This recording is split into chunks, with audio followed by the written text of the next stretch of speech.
What's going on, guys? Welcome to episode 137 of the Taste of Cast, our weekly podcast where we talk about things, react to things, do a bunch of random shit. My name's Seth. I'm Chevy. And I'm Kris. Welcome back, Kris. It's been a little bit. Hey, thanks. Yeah. This is going to be the Kris episode. We got a lot to talk about with Kris. Kris is here. Let's talk to him. But before we do that, we got a couple quick reminders to download and play Final Fantasy VII Remake, Remnant from the Ashes, Maquette, and you can download Farpoint, but we probably won't talk about it on Plus Club. All offer for free on PlayStation Plus. Make sure to download those, play those, come back at the end of the month for Plus Club. Let us know what we thought of those games. We'll let you know we thought of them. And our game of the month, randomly picked, but also picked by someone in the community, Among Us, which we haven't played yet. I don't think any of us have played it yet. Maybe Kris has. I did. Okay, we'll talk about that. Which is a game of deception. You got to find out who the imposter is and fucking kick him out. Make sure to play that. Come back at the end of the month for Game of the Month. We're going to discuss that as well. We have a Discord link down below. You can talk to us anytime, all the time. We're on iTunes, Spotify, and the podcast platforms if you prefer to listen to us. We have a Patreon if you'd like to support the channel further than liking, commenting, sharing this video, and subscribing if you're brand new. And hashtag STLJ on your comment if you'd like to be considered on Tastecast, where we read your comments. Otherwise, I pick a random.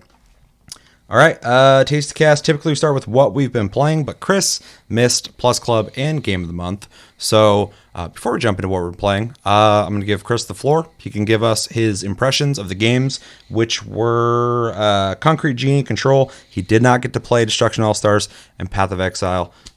Tell us your impressions, give us your grade, and the floor's yours. So, Destruction All-Stars, like you said, didn't play it, so I can't grade it.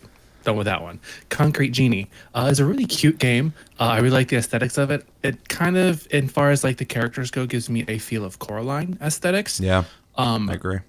But like the weird puppety kind of the features in the face was kind of is kind of weird. But I like the overall idea of the game of kind of creating this art in the area around you to bring it back to life, to liven up everything. But the story I didn't really give two shits about. Some kid feels angsty because he's not being picked on by the kids who are having problems. It was really predictable.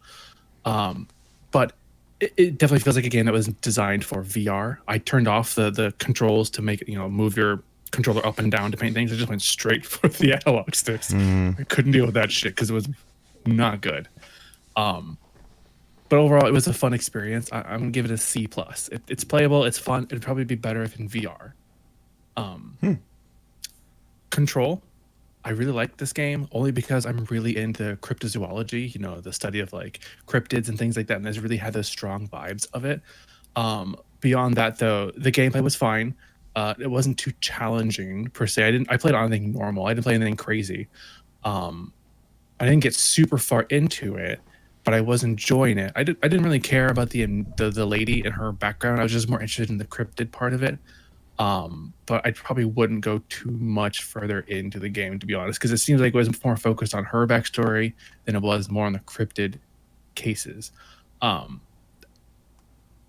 C+ as well. It didn't really grab me too much. It was fun, but whatever. And then Path of Exile, I've played multiple times in the past. I'm a big fan of Diablo-style games, but every time I get into this game, I have grand ideas of how I'm going to play it, and I try to make that character, and the board begins to overwhelm me. And that's just me. I know a lot of people like this game, but on a personal note, it's a bit much for me. I'm glad it has creative freedom, but it almost feels too free, in my opinion. Like, there's no real, like, you kind of start in a set area to kind of build your character, kind of help you guide that kind of stuff, but it's too much for me. I need a little more guidance, I think. The story, I couldn't tell you what the story is because, again, I don't give two shits about the story of this game. You just wash up on this island and you have powers. Congratulations. Been Go exiled. kill things. Yeah, you're in exile You're on a being path. for whatever. Yeah, Path of Exile. Hallways, go. But it is fun if I can just kind of roll with it. Again, a C+. Nothing crazy to grip me there, to be honest. Pretty C+y month. 3 C+.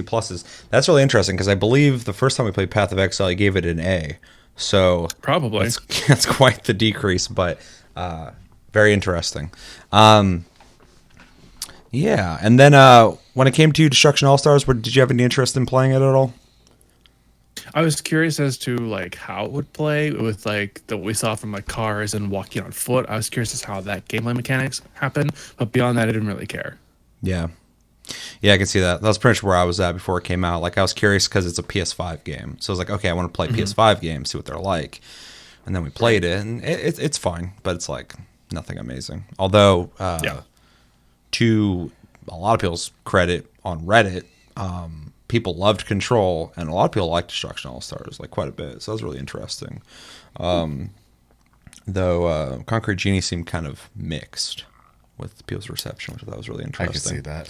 Yeah, Absolutely. although I had a lot of people tell me to get to the third act of the game because I guess the game, like towards the end of the game, it changes a lot, and I didn't beat it.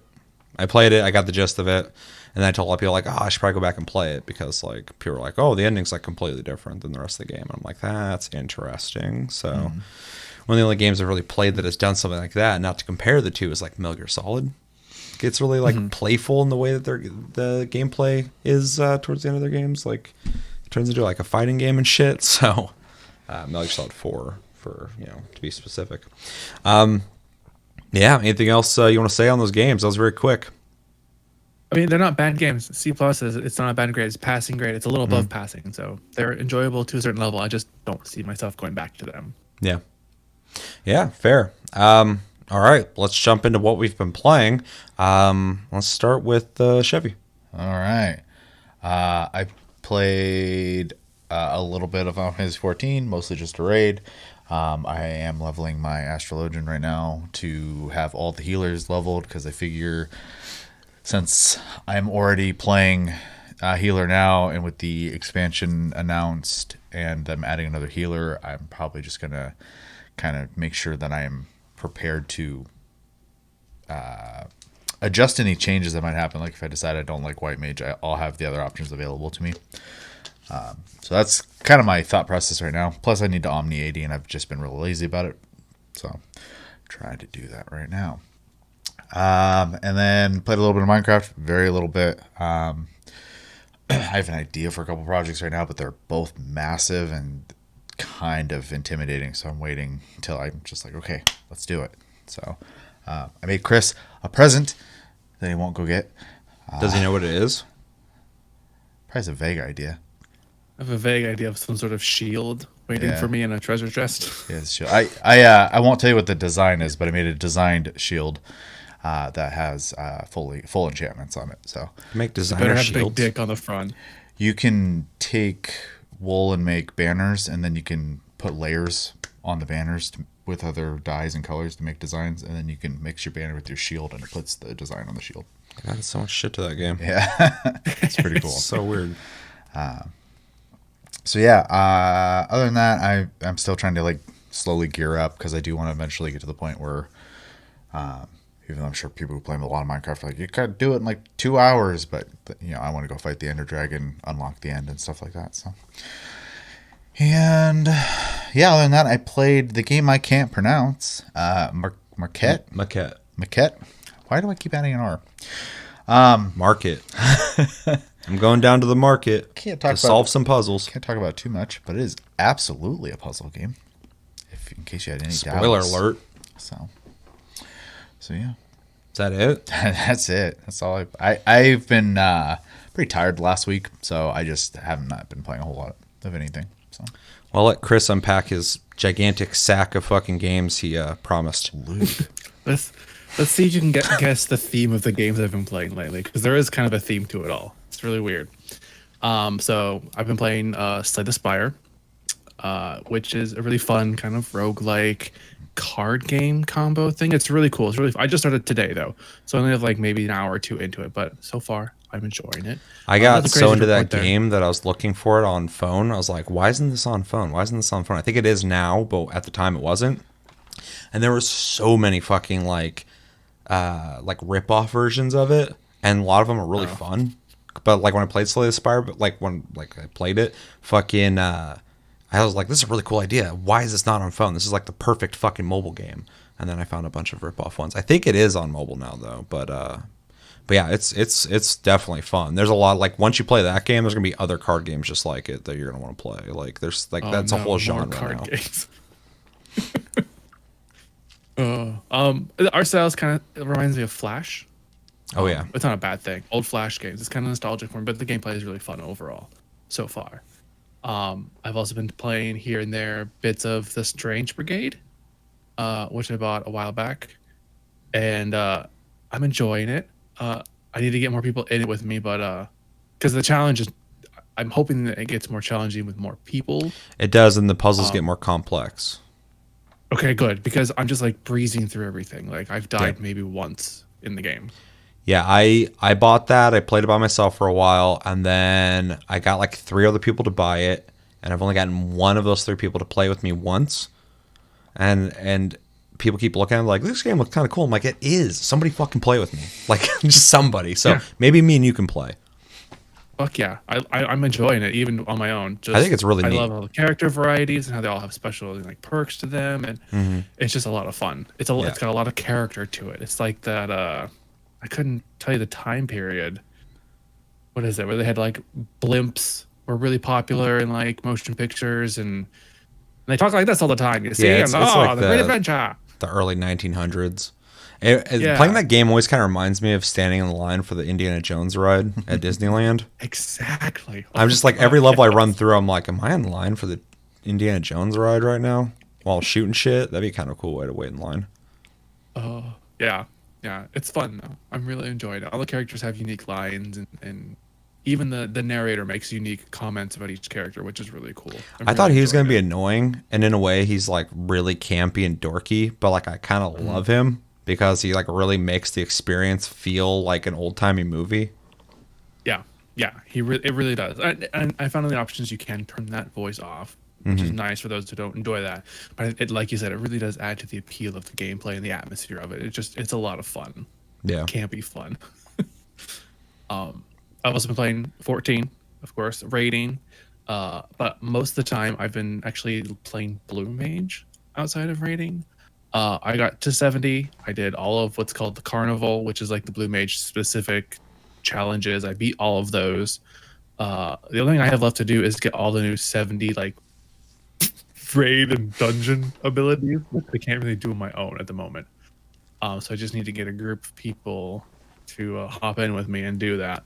Never. So I'm going to take a 4 at least. Although I did see a video of someone soloing Hell's Cure as a Blue Mage. So apparently that's possible. So that was crazy. I mean, that sounds rough. I don't know what it is.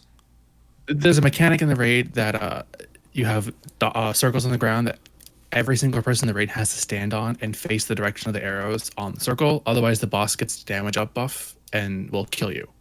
So I'm not sure. I haven't watched the full video of how they do it. I'm sure they just they do the damage mitigation through it, but I don't know. It's a crazy fight that you have to have. Like if you're not doing Blue Mage, apparently you need everybody for.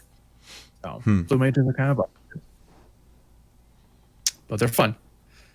I've also been playing Doom Eternal. Interesting. This is my first time ever playing a Doom game, like ever. You should probably play 2016, but yeah. Well, I mean, now a bunch of them are on Game Pass, so I have the option to play almost, I think, all of them at this point. I'm enjoying it. It's definitely challenging. I'm not used to having to constantly be on the run while shooting, and I mean constant, like running away, like scrounging for shit for dear life. So they got Dean Takahashi. They're like, don't stop moving. He's like, okay. And like, even when there wasn't enemies, he was like constant, like, I can't stop moving. I was like, uh-oh, they got him. Don't stop. I'm enjoying it though. It's a unique experience for me, so it's a lot of fun blowing up demons and watching gore splatter everywhere as I chainsaw people in half. The really interesting thing with Doom 2016, but more particularly, it seems, in my own personal experience, Doom Eternal is a lot of people like the games, which is cool, but a lot of people who don't typically play FPSs like them as well, specifically Doom Eternal. I've talked to a bunch of people who don't play FPSs that love that game. And it's really weird because it takes after like one of the quintessential FPSs. It is at its core 100% an FPS, and it's also like old school FPS. You're constantly moving. It's not like a cover shooter. It's not like a take your fucking time kind of shooter. I know maybe it's all the colorful fucking shit that flies out of people when you kill them. I don't know, because it's like a gory game otherwise. Like it's a really interesting thing to see and hear from people. because like there's so many I first person definitely shooters out there, and that one for some reason really resonated with a lot of people. part of it is the map exploration, trying to solve the puzzles to get the hidden items. Part of it is also trying to figure out the different types of, I think, gore kills. I think that's what they call them, the finishers. Glory kills. Yeah. Where you can, depending on what direction you come out of the monster from, you do different attacks. So I'm definitely trying to like figure out like different like ones I can do all the time. All the time. It's a lot of fun to see the different ways of eviscerating your enemy. Yeah, it's crazy too how like how it flows, because even in 2016 you'll be like running through a crowd shooting people and just like ripping a dude's arm off and shoving it down his throat and fucking all sorts of shit, and just cutting people in half and kicking through people and stuff like that. And it's like they did a real, it's cool because it's like it's part of the gameplay too. It's not just like, oh, see what you can do when you kill people. Like you need to do it. So Yeah, because you get like health and stuff back for it. It's really nice. My favorite so far is the big spider brain things. I don't know what they're called. I like getting behind them and just pushing them over, like cow tipping them onto their tops. that doesn't surprise me. They've been around since the old school ones. It's a lot of fun. I've also been playing. I played a large chunk of Overwatch lately. Nothing crazy really to report there. Just some Overwatch stuff. Kind of enjoying it with some friends here and there. I played a game called RimWorld, which is kind of like, I don't know how to describe it. It's like a base building, but 2D over the top style survival game. My brother got it and he wants me to play it, so I got into it, and it's a fun game. There's a lot of shit that can happen. It's really overwhelming at first. It's very complex, controlling who can go where and who can do what and what times they work and what they can do when they work and who does this and who does that. And a while back that game was gaining hype, and so of course I was looking into it. I'm like, what is this? Why does everybody keep talking about this shit? And like I started reading about it and watching videos. I'm like, that seems overwhelming. Like, I don't even, that sounds like there's a lot of shit to that game. And I was like, I'll come to it later, maybe. I've seen a couple streamers playing it lately. Interesting. it is very overwhelming at first, but once you get once the initial setup is done of controlling who does what by stats and where they can go, it goes a lot smoother. Like things just kind of flow after a while, so it's a lot of fun. It's really enjoyable to see your base come together, and painstaking when you get raided by large groups of enemies. Just very painful. I've also been playing Second Extinction here and there, just kind of running around doing solo missions, kind of leveling up, gathering skins, things like that. Nothing really crazy to report there, just kind of run around as the sniper man because I can stealth and I really like to be able to get out of combat and heal when I want to. I've played the Outriders demo and I beat it with all but one character class so far. It's a really fun game, but it reminds me a lot of Destiny, but it's more of like a muted palette tone than Destiny. It's got more realistic colors in the world and your characters until you do your abilities, and that's when the flashiness of the game comes out. Like the colors are very vibrant when you do them, the attacks are very big and grand. The talent trees are really, really diverse and interesting to look at. Unfortunately, in the demo, you can only get like the first talent, so you can't really explore too much of that. And I get that; that's fine. Gameplay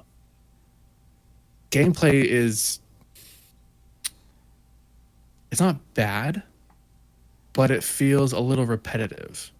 And I can always tell when I'm about to be in an arena fight because there'll be a bunch of cover out of nowhere. Oh yeah, okay, it follows the up. Gears of War formula. Like you walk into a room and I'm just like, here it comes, and like just a bunch of dudes show up as soon as you get in the room, and which is no big deal. A lot of games. I mean, the early Uncharted games did that. So I mean, like it's a typical thing. But yeah, the game is very. You can tell it's coming pretty like easily. From far away. Very easily. The two classes I enjoy the most are like the rogue class. I can't remember the name of the classes at the moment. The rogue one is like the lightning spells. Yeah, the trickster. I really like that one a lot. And then the tank class, which is like all the earth damage abilities. Particularly because they get health back when they do damage in like melee range. Yeah. So I don't have to worry about being overrun. I can just run in and blow shit up which I feel like the tank class actually does really, really well. They are really good at just getting in there and just kind of decimating groups of enemies. It's really fun. I hate the fire class. I despise it. I think I it's the worst love class. that you out of hate all it. of them. That's the one everyone kept telling me they love. I So hate I've that one. tried. It's the worst one. It's the worst one. I despise it. It feels like it has the least amount of synergy with its abilities. I hate it. I'd I rather was just play turned off by the idea of a fire class because like it'll be fine, but like in everything, fire damage, burning, it's typical. It's like what I expected. And so when I played it as well, like I looked at the trickster first, and I also looked at the I forgot what they're called, but the person uses like their environment. It's like the long range I call person. them like the range support. Yeah. And those are the two that sound the most interesting to me before I played it. I guess I should probably say I did play that too. Yeah, I was about to say you played that. Yeah, and the only character I've tried is the pyro, and I haven't beaten it yet. He loves it. It was okay. I didn't get far enough to like really have a solid opinion. So Yeah. The guns feel okay. They don't feel like they have a super amount of impact. The only ones I really like are it's shotguns and surprisingly sniper rifles. So the only ones that really feel like they have strong impact. Shotguns because just the damage you can really blast people up close when they need to. And sniper rifles, if you get a headshot, those bitches are fucking dead. Like it doesn't take much with the sniper rifle in this game to kill people, which I really like. A lot of games you'll play like sniper rifles to try to balance it out to be like a little bit weaker. It takes a lot more headshots to kill enemies. It just does critical damage. They feel really impactful, and I really like that about it. So I tend to just run around with a shotgun because I play the tank class, and I just want to get up and fuck people's faces. And when I run out of shotgun shells, I retreat and just start sniping. What Really fun, but I played with somebody who played the tank class, but I forgot what they said. They have like a slam move. yeah, they have like a conal slam attack. Yeah. It radiates out from them. It's really nice. And then It just some kind of takes iron people out. skin move, and then something else. They have the iron skin. They have the basically like a landslide type ability where they just make the ground attack and a cone in front of them. And then the third one, I want to say has something to do with your bullets. Because it seems like all of the classes, the third ability has something to do with adjusting the damage of your bullets. But I can't remember off the top of my head now. It's been a little while since I played the demo, since I beat it with all the classes. I never used it on any of the classes. The damage adjusting bullet skill, I never used it. I always used the first two. That's all I ever needed to use. Yeah. Did you get a chance to play with anybody? I played with Scream and Katari. Okay. I had at least had a group session with that, so that was fun. So it's fun. Like I said, it feels like Destiny. That kind of like hub-based co-op shooter, RPG-esque feel to it. Yeah. I'm not completely sold on it just because it does feel a little hollow overall. And the characters, I can't really get into them. It just feels like generic story-wise. I don't care about being a space cowboy. Sorry. Yeah. And a borderline sociopathic space cowboy, because like he's like, I'm here to help the team, and then some people are like, well, you're a god, why are you helping them? And you're like, well, who else gonna help them? And then in other situations, you shoot somebody just without even thinking about it. You're like, hey buddy, you're like, boom, and kill them. And someone's like, hey, thanks for helping me. You're like, I wasn't helping you. And like he's like, I'm like, what the fuck? Who is this guy? Like, why does he just not give a shit about life? Yeah, it seems inconsistent, but yeah, definitely a space cowboy. Just kind of a sketchy one. Yeah. I'm not completely sold on it, to be honest. That's why I haven't pulled the trigger on buying it yet, just because I don't know, it just feels like it's missing something. You have till Maybe April it's the color 1st. palette doesn't appeal to me, or the storyline doesn't appeal to me. I don't know. And then the last game I have on my list that I've been playing lately is Minecraft Dungeons. Just because I haven't really want to put too much thought into something else at the moment, gameplay wise. I just kind of want to sit back and play a game. So I've been playing Minecraft Dungeons where I play as an archer and I just walk around and right click everything to death. I don't have to use my buttons. I just literally sit over the mouse and just click, click, click, click. Yeah. Everything. That game's pretty simplistic. It's very simplistic. I really don't have much of a report on that. It's just a simplistic Diablo-esque shooter, or not shooter, Diablo-esque dungeon crawler. I almost enjoyed it more on my phone through Game Pass than on my computer. So I'm playing on PC. I'm like, I want to play like a fucking like robust game, but then on my phone, I'm like, I don't want to. I'm not gonna fucking sit here and like get into some kind of deep gameplay on my phone. So like that game, I'm just like, I'll just mash the button and kill things. Oh, modifications. I like modifications. Let's see if I beat the level. And that's it. That's the experience. That's pretty much all I do with it too. I really like the bee abilities, where I can just summon bees to attack people for me. That's really fucking nice. I can just put down the bee's nest and kind of stand there and let them go to town. It's funny because when I played that game, I was like, oh, it's kind of like a cool take on Minecraft. Like it's adding like some fantasy elements and like making it seem a little more actiony while being in that world. And you guys talk about, I'm like, did it just take some ideas from actual Minecraft now? Like that's how far I'm out of Minecraft that I am. I'm just like, hop on the server sometime. Just claim some land, and then you can come back to it later. I'll claim fucking a whole goddamn continent. There's plenty of. I got cities to build. So I'm stressed out just thinking about it.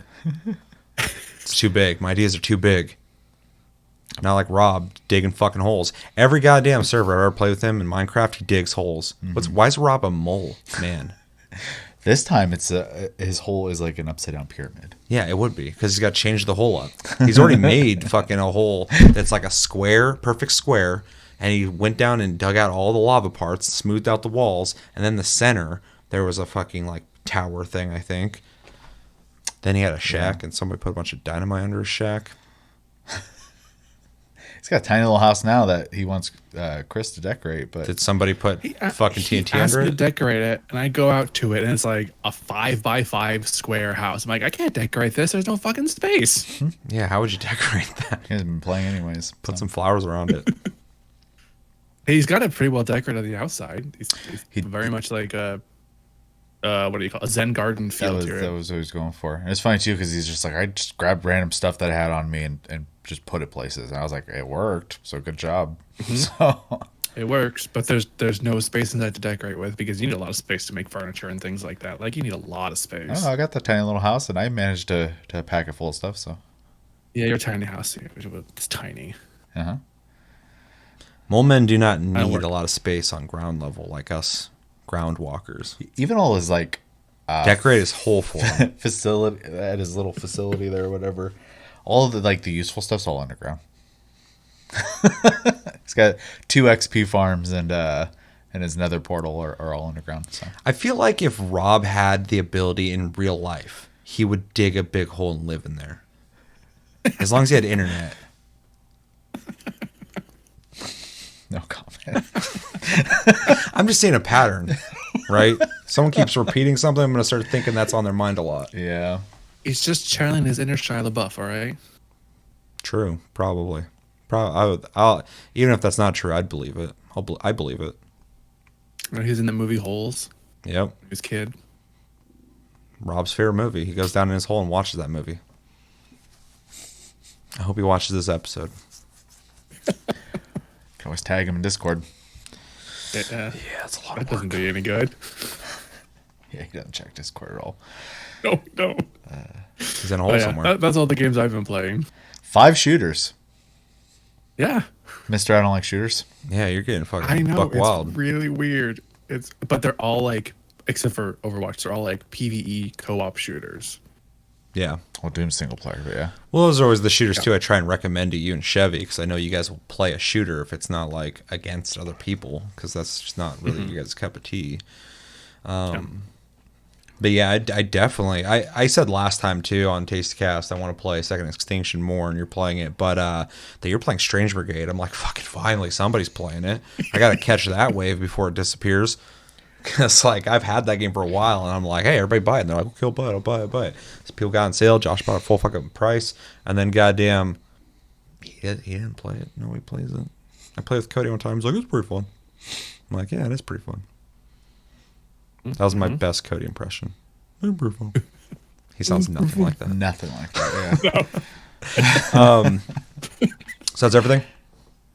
That's everything. All right, I also played the Outriders demo. I'm going to clear the air right now. I've been very judgmental in this game, and I still am judgmental in certain parts, but I thought this game was going to be a complete piece of shit, and I'm glad to say it's not.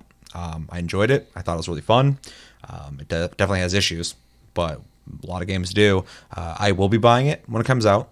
I definitely look forward to playing it. When I was done with the demo, I was like, I was going to play through all the classes like you did, but I played through the Trickster all the way to 7 on PS4, and then I did the same thing on PC.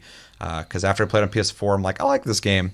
I bet it plays better on PC. And holy shit, it plays so much better and looks so much better. That I was like, okay, I'm just going to play on PC. Luckily, it's got crossplay. You can play with fucking anybody anywhere. That's amazing on the demo and launch.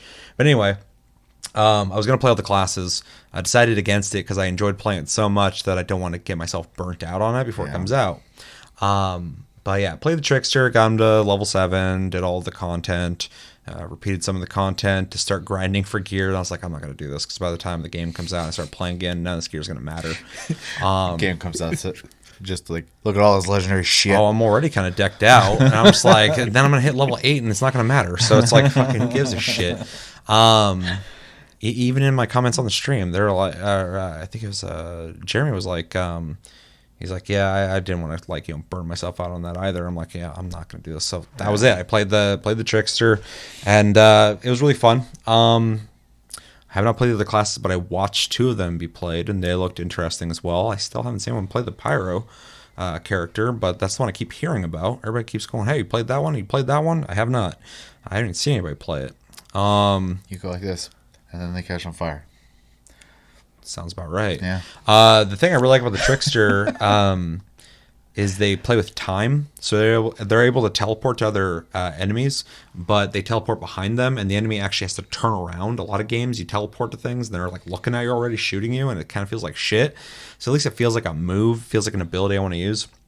Then I got a modification that does damage when I land behind somebody, so that was kind of cool. So it incentivized me to start teleporting more in crowds. They got the time slowdown bubble. I extended that thing out, so it's huge now. It's really neat. Slows down everything in the bubble. What's cool about that is when you're playing with people, it's kind of tricky to do like time manipulation stuff in multiplayer, but they do it. Inside the bubble, everything moves slower. The enemies move slower. Also, you see bullets traveling. You can actually dodge them, which is really fucking sick. And then he's got a blade he can swing across, and it's really satisfying. Because at first you swing and like there's no impact. You're like, what the fuck was that? And people are still shooting at you. And you're like, what the hell? And he just like swung a flashlight at him, like, wah, trying to scare him. But then they all stop and they go, and they start like stretching out into like this like skeleton thing. And if they die, they just go and they just dissipate. And it's super satisfying when you go into a crowd, just go boom, and just watch them all go and just disappear. It's like that scene in Terminator 2 when the nuke goes off. They're holding the fence. Yeah, Just, exactly. And it's cool too because even like bigger boss type enemies or stronger enemies, even if they don't die from it, they still pause for a second and do the skeleton thing, and then they'll like come back, and it kind of gives you a second. You also get health for killing things in close range, which is kind of crazy because like there was, and the stream's up. You can watch it if you want. There was a part towards the end of it where we were in like this combat scenario that we were getting our ass fucking, like we were all like kind of hunkered down, like getting shot at. And like I started getting hit a lot from the side by a sniper, and I was almost dead. I was like, oh fuck, I'm gonna die. And instantly I was like, wait. And I just like teleported into the crowd and started unloading, and I was just getting my health back. And like I was getting shot while trying to kill people as fast as I could, and I was just like getting my health back up, and I was like, whoa, I can't believe that fucking worked out. That was dope. So it's really strange because like my first reaction when I was playing was to like take cover and be real like slow going and safe and whatnot. Mm-hmm. And then I was just slowly dying because of that. And then I said, screw it. And I started like spamming abilities and shooting at people, and then my health would go. I was like, oh, okay. Yeah, so it's like incentivizing you to get into the action. So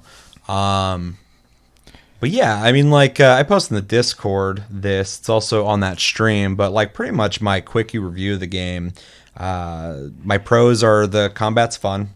That was the big thing. That's something I actually kind of said before I even played the game. I kind of theorized I thought the combat was gonna be fun because the people who made this made Bulletstorm, and I'm not a fan of Bulletstorm at all. Not a fan, but there's creative ideas in the combat. So they have ideas. They just got to execute them. And I think they execute on them well in this game. So it wasn't a surprise. Cool classes. All the classes I've seen so far I think are neat. Intriguing story. Regardless of some of the weaker elements and the characters and stuff like that, I think the story is kind of cool. I like the simplicity of, I'm going to get into a spoiler real quick. So if you don't want to hear that, skip forward 10 seconds from now, 20 seconds maybe. I like that you go to another planet because you got to leave Earth because it's destroyed for whatever reason. One of the colony ships gets destroyed. The other one makes it while, determining if you're going to, drop down the colony pods or wherever. Some shit goes awry and you get fucking frozen, which was already interesting. Then you wake up and the whole place is just a shit show. And like a whole history has happened now. There's this war happening and stuff. And I'm like, this is a cool story. Even if this story ends up being shitty by the time you beat the game, I really like. It's not an idea I see in like a lot of sci-fi games. Most sci-fi games are just like, up the covenants here. You better fucking fight off the aliens. I'm like, okay, I've done that in every game. But this got like really kind of creative and like it's simple but effective. And I think the story is really cool, honestly. If they fuck it up, that's on them. But the story that they wrote, I think, is a good one. The voice acting is way better than I thought it was going to be. It's not amazing, but it's not bad at all. Some of the people talk dorky, but like all the voice actors are very competent. Every single one of them. Even the main guy, even though he's tonally kind of all over the fucking place. He goes from being the Mr. Understanding, I'm the hero, to like, I'm a gunslinging fucking cowboy who doesn't give a shit who the fuck he kills. War is war, and like, you can't tell me any lessons about death. I've seen it all. The co-op, drop in, drop out, really easy to do. Worked great, except for we had a couple crashes, but I appreciate that. The game's got loot. Creative skill mods. When you start getting blue items and above, they start altering your skills, which is really cool, and in really fun ways. Not just like, +2 on this and -2 on this, but +5 on that. Like it's more like Diablo 3 They stuff. start actually changing shit up, and I really like that because it kind of adds an element to your build. They really like skill trees. That's definitely a plus. And the skill trees aren't like crazy. It's not Path of Exile. I don't want it to be, but it's bigger than I thought it'd be. It's got 3 branches essentially. You can kind of go between the branches, it seems. So it'd be really interesting to see where that goes as you play it. And then I think the world tier system is really interesting because you can have it activated to automatically increase your world tier. There's 15 world tiers, and these increase difficulty, but also increase your XP and loot gain or something like that. And then you can turn that off as well if you just want to play on like world tier 4 the whole time or something like that. I think it's a cool system. I got to like 4 or 5 in the demo. I guess a bunch of people were like grinding in the demo and like trying to get their world tier built up so they get better and better loot. So when the game comes out, they'll all be irrelevant, but they're not thinking ahead, I guess. Although you can break your shit down, so maybe they're just thinking about resources. I don't know. And then my cons are combat can feel hollow. So I think the combat is really satisfying and fun, but sometimes it can feel floaty. It can feel like the guns, the enemies move when you hit them, which I appreciate. They'll like kind of stumble around and shit, but the guns all feel just kind of the same. There's like there's no impact.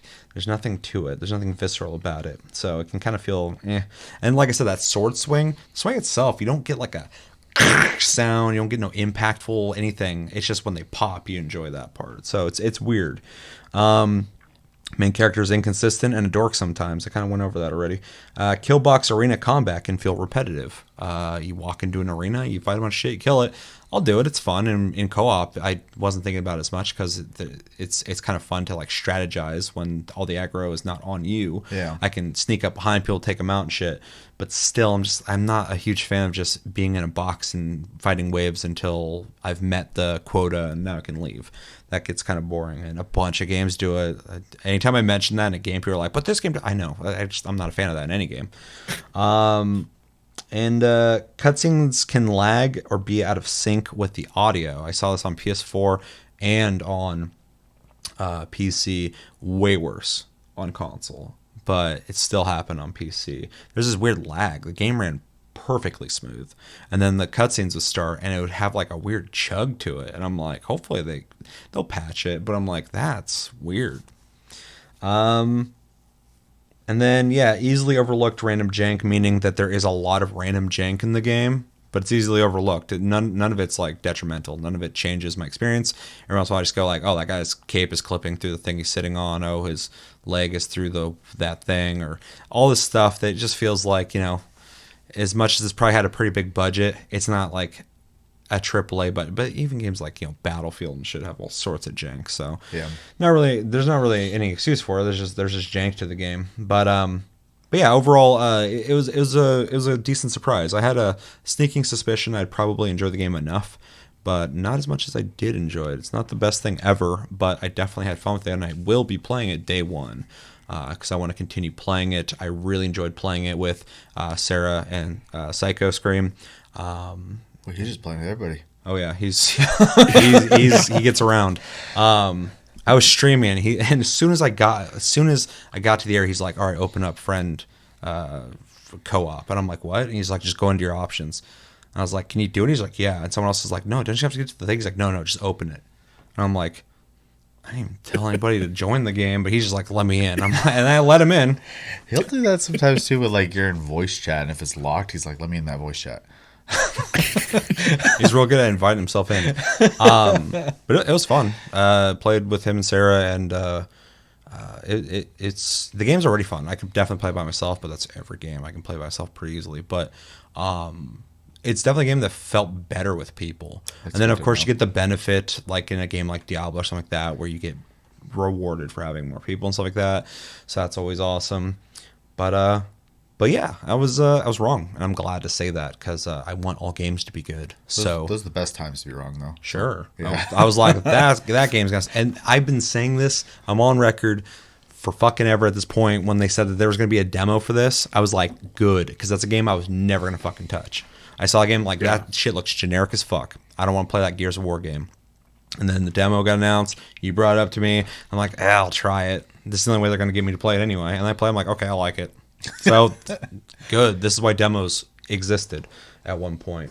But yeah, game's solid. It's got some weaknesses for sure. It's got some jankiness to it, and some of the characters can be kind of dorky. But overall, really like it. Moving on, played Remnant from the Ashes. That is a game that we will be playing and talking about on Plus Club. So I can't talk about it too much. I have talked about it in the past, though, on the channel, but I won't talk about my experience this month. But you can watch a 4-hour gameplay video of me playing it, so you can probably get an idea of my impressions there. I am playing it on console for Plus Club to talk about it there, but I have already played this game since it's been out on PC, and so I've been continuing to play it on PC. So when I talk about it on the show, I will be talking about the PlayStation version, but I am playing it on PC because I would prefer that game. Like, my aim on console's fine. On PC, I'm fucking. Someone called me John Wick at one point. I was just fucking popping people. But yeah, been playing that. I played the and I'm gonna let people know the DLCs on console right now are on sale. They're typically $10 a pop. There's 2 of them. They're $6 right now. So not that big, but it's a $10 DLC. It's $6 is a pretty big chunk off. If you don't know what those are, and this isn't for Plus Club, you just buy these if you want to play them. It's a good time to do it.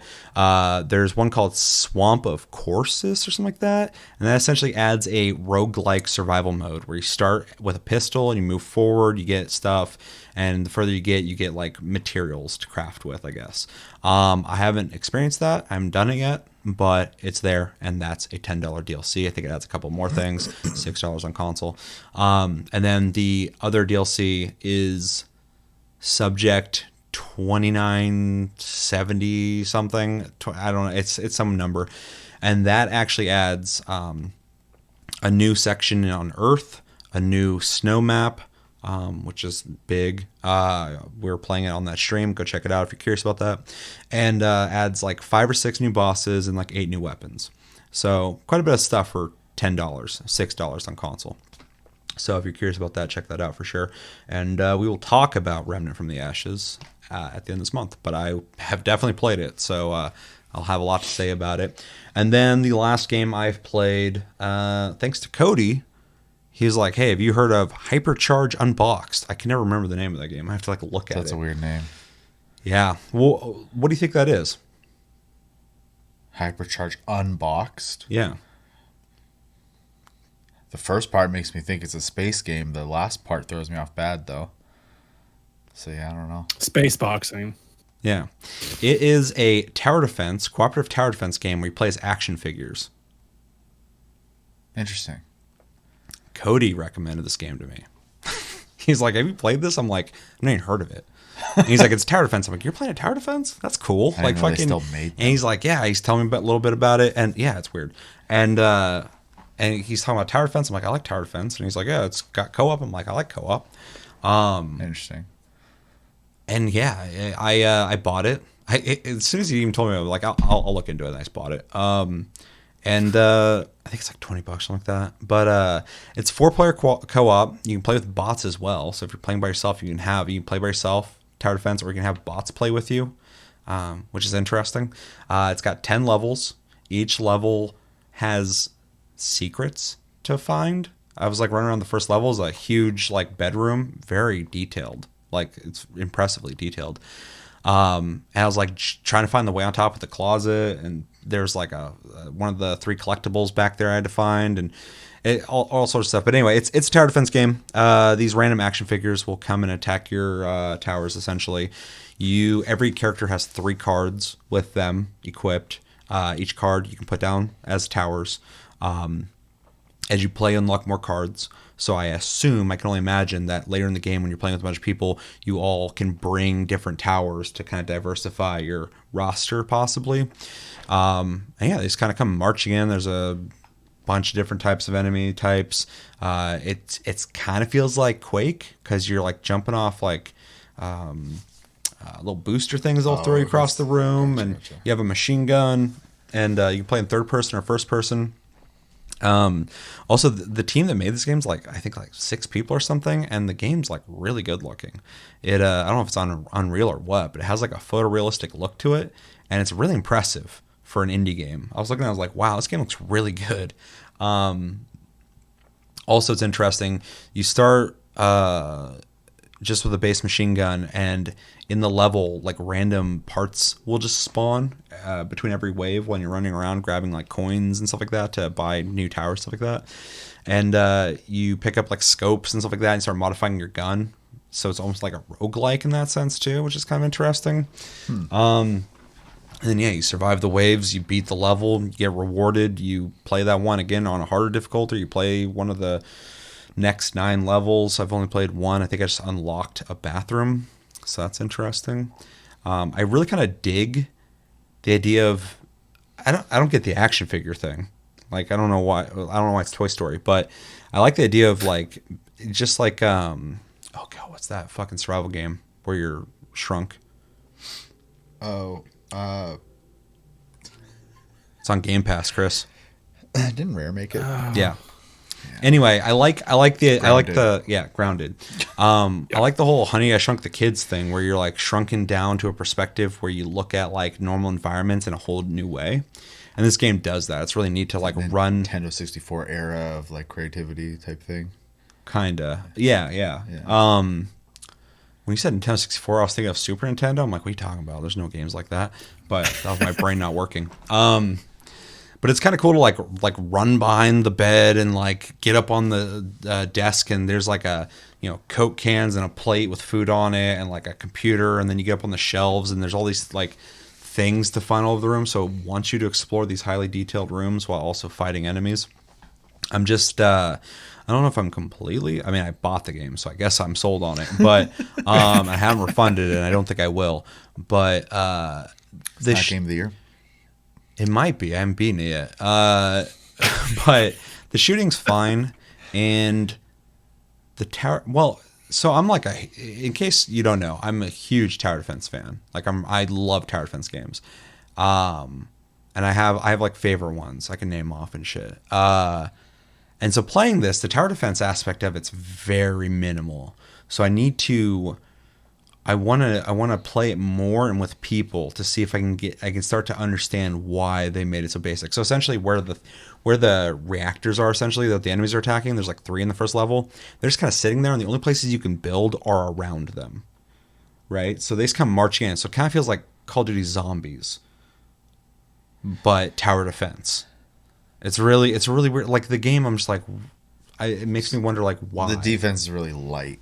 It's very light, yeah. Okay. But I also haven't It's not unlocked. Crystal Defenders. No, no, that game's might as well be math, dude. Like, I'm trying to figure out how to like beat levels to like the best degree. Like, I had to like start really getting like complicated and like, okay, put this guy here, level him up once. Don't touch him for like 8 waves. Pretty exact. Like it's like a puzzle game, and it's the only kind of puzzle game I love. But yeah, and then Defense Grid. I think that's what it's called. Yeah, the story narrative. I love that game too. Yeah, that one's good. Defense Grid 2 is really good too. But yeah, so anyway, it's an interesting game. It has PvP as well, where you can like fight each other. It's like an arena shooter. Interesting. You're hearing what I'm saying about this game right now. Wait a week, and I'll come back and fucking tell you guys where I'm at with this game, because I really don't know how I feel about it right now. But it's pretty fun. I don't regret buying it. I need to play with people though. I want to see what that's like. So, and I know Cody has it. I think Josh bought it, so I'm sure I will get a chance to play the multiplayer with people and get a better idea of it. If you're curious about the game, it's called Hypercharge Unboxed. I hate that name. Yeah, it's weird. It's real easy to forget. I own the game and I keep forgetting what it's called. My brain just immediately goes to like space, and then you're telling me it's Toy Story, so like it just isn't matching up for me. The last thing about it I want to say real quick too is you play as action figures, and so when you play, you unlock pieces, and so you can like, and like they look like plastic, like they did a really good like photorealistic look to it, Yeah. and so every action figure has its own voice, and then later you get different heads to put on there and different color schemes and stuff and different bodies, and you can start switching out stuff, and they all have different voices too. Oh, okay. So there's like a lot. They put a lot of work into that part, which is Is it still in interesting. early access? I looked it up too, because I was like, so Cody's into this. Where did he hear about this? So I like Googled it, and I guess I couldn't find what happened, but there's a bunch of people on Reddit talking about like they did something on Reddit and they're listening to people so well that people were like, there's a whole campaign of going like, these developers care, let's support them, blah blah blah. Okay. I think that probably is how the game took off. That makes sense. Which is cool to hear. I don't know the details of it, but I was seeing a lot of positive stuff about the developer. So for that reason alone, I'm like happy that I bought the game. And it's a cool idea. It's just that it doesn't feel like it's completely fleshed out yet, but there's an idea there, and a lot more to it than I thought there would be this early on. So yeah, pretty cool game. I need to play it more to have a better idea on what the fuck I'm saying about it, because so far I'm like, you shoot things and you defend things. I like those things enough. I'll say the customization stuff sounded kind of cool, but the gameplay loop kind of sounds off to me, because when I also enjoy tower defenses, but I prefer more of the like strategy game style ones versus the third person shooter ones. Oh, me too. When he said it was a shooter and a tower defense, I was like, yeah, those are always okay. I don't know, sure. Because like tower defense essentially just like battle royale. It's like a battle royale. It just kind of like gets you into the action. The circle's shrinking, so you eventually have to get into combat. And like tower defense is like, you like RTSs. Well, now we took out the whole like building up process. Now you just build your defense and go. Yeah. So like, they're kind of like get you to certain parts quicker type games. And the shooter ones always feel weird, because they're always not fully a shooter, but also like kind of light on the tower defense stuff. So it's like, because you have to do both. Yeah. And so, because like a really good shooter, you want to feel kind of like in Borderlands, like that. You hit a crit spot, you kill them quicker, so it feels good. Or you're playing a game like Doom and people are just blowing up and shit. And in a tower defense, like you're whittling people's health bars down slowly. It's PvP. with towers, which is cool in a sense of like strategy, but it never feels gratifying as a shooter. Yeah. And then the tower defense stuff is, feels kind of light, because it's also depending on you to be a tower. Yeah, exactly. And so, I don't know, maybe I'm just too traditional for tower defenses or something like that. So, it's pretty cool. Anything else? That's all I played. Nope. The only one I missed was Outrider somehow. And I already kind of said a little bit about it. So and you didn't play with it with anybody? Not yet, no. Yeah. The demo's not going anywhere, I don't think. No. I'd be down to play with you as well. I'll try out a different fucking class. So, yeah. So let us know in the comments what games have you guys been playing, anything you've been really liking, anything disappoint you, anything you'd want us to try, recommend away. Let us know everything you think about in the comments below. Okay, so as a surprise to myself, Watch Dogs Legion Online has come out. It just came out like a day ago, and I bought Watch Dogs Legion. I played it for an hour. It was cool, and then I saw it in the main menu. I had no idea about this. It's like multiplayer coming in December, and I was like, "Oh, there's multiplayer. That's cool." I didn't hear about that. And then didn't hear anything about that since, and it's not December right now. So apparently got delayed. Never heard about that either. And then not only did I not know it was coming out soon and that it released through like normal means like an advertisement, I saw that the game had already come out, the online component, and that people were playing and had opinions on it. I was like, this is the quietest fucking campaign to advertise anything ever. Like, it's like they don't want you to know. Like the other day when we were talking about the Division 2, it's doing really well. They're adding more content to it. We're not hearing anything about that. Yeah, what's up, Ubisoft? What are you doing? Yeah, what the hell's going on here? Like, are they just like, well, if you know, you know, and if you don't, well, fuck you. Maybe they're getting really aggressive. Like, hey, we only fuck around with the real ones. Which I could respect, but it's not smart because I could be a real one. You're just not telling me. Give me a chance, man. So anyway, Watch Dogs Legion multiplayer, I think is out now. I think because I had an interest in that game, but literally heard nothing about it after it came out besides a little bit from you. Yeah, and it is okay, but like I was like, the game's fine. I don't know if I'm gonna like play it a lot, but then I was like, I'm gonna keep it around for the multiplayer. I'm gonna keep it installed because I want to see what that is like. So that's out. We're gonna watch a video. Long story short, we're gonna watch a video. It's gonna describe what that multiplayer is because we don't know anything about it. I'm talking for all of us, but like I haven't heard anybody talk about this. Chris definitely doesn't know. The only thing I do know, and I'm sure they'll talk about in the video, is I guess when you play the online, you start from, it's got its own world instance, so you're not playing your character from the single player game. So similar to GTO?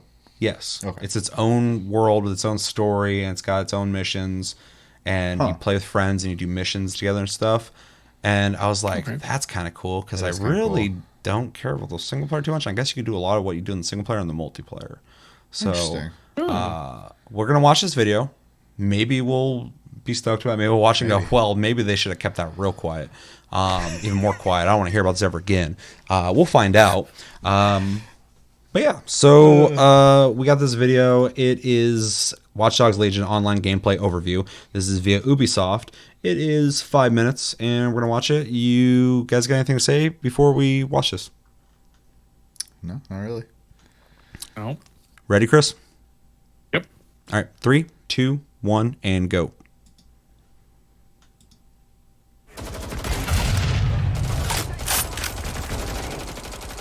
would be nice if it sells again. It's another RTX game. Backdoor. Yeah. The brand new free online mode for Watch Dogs Legion is coming March 9th.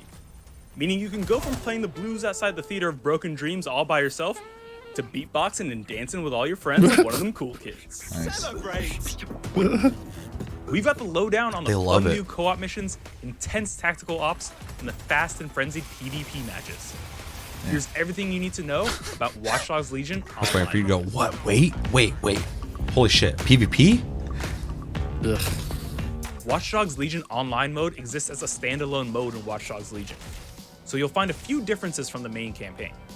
See, your DedSec cell is just one of many. You'll start back up in a new instance of London and be tasked with building up a new branch of DedSec. You'll recruit new operatives and upgrade their skills, but in the online mode, recruitment happens fast and with the use of influence points. Like tech points in Watch Dogs single player, influence points can be used to upgrade your gadgets, weapons, and hacks. But they also allow you to recruit a character on site, provided you have enough of them. You'll earn influence points by ranking up in each of Watch Dogs Legion's online seasons.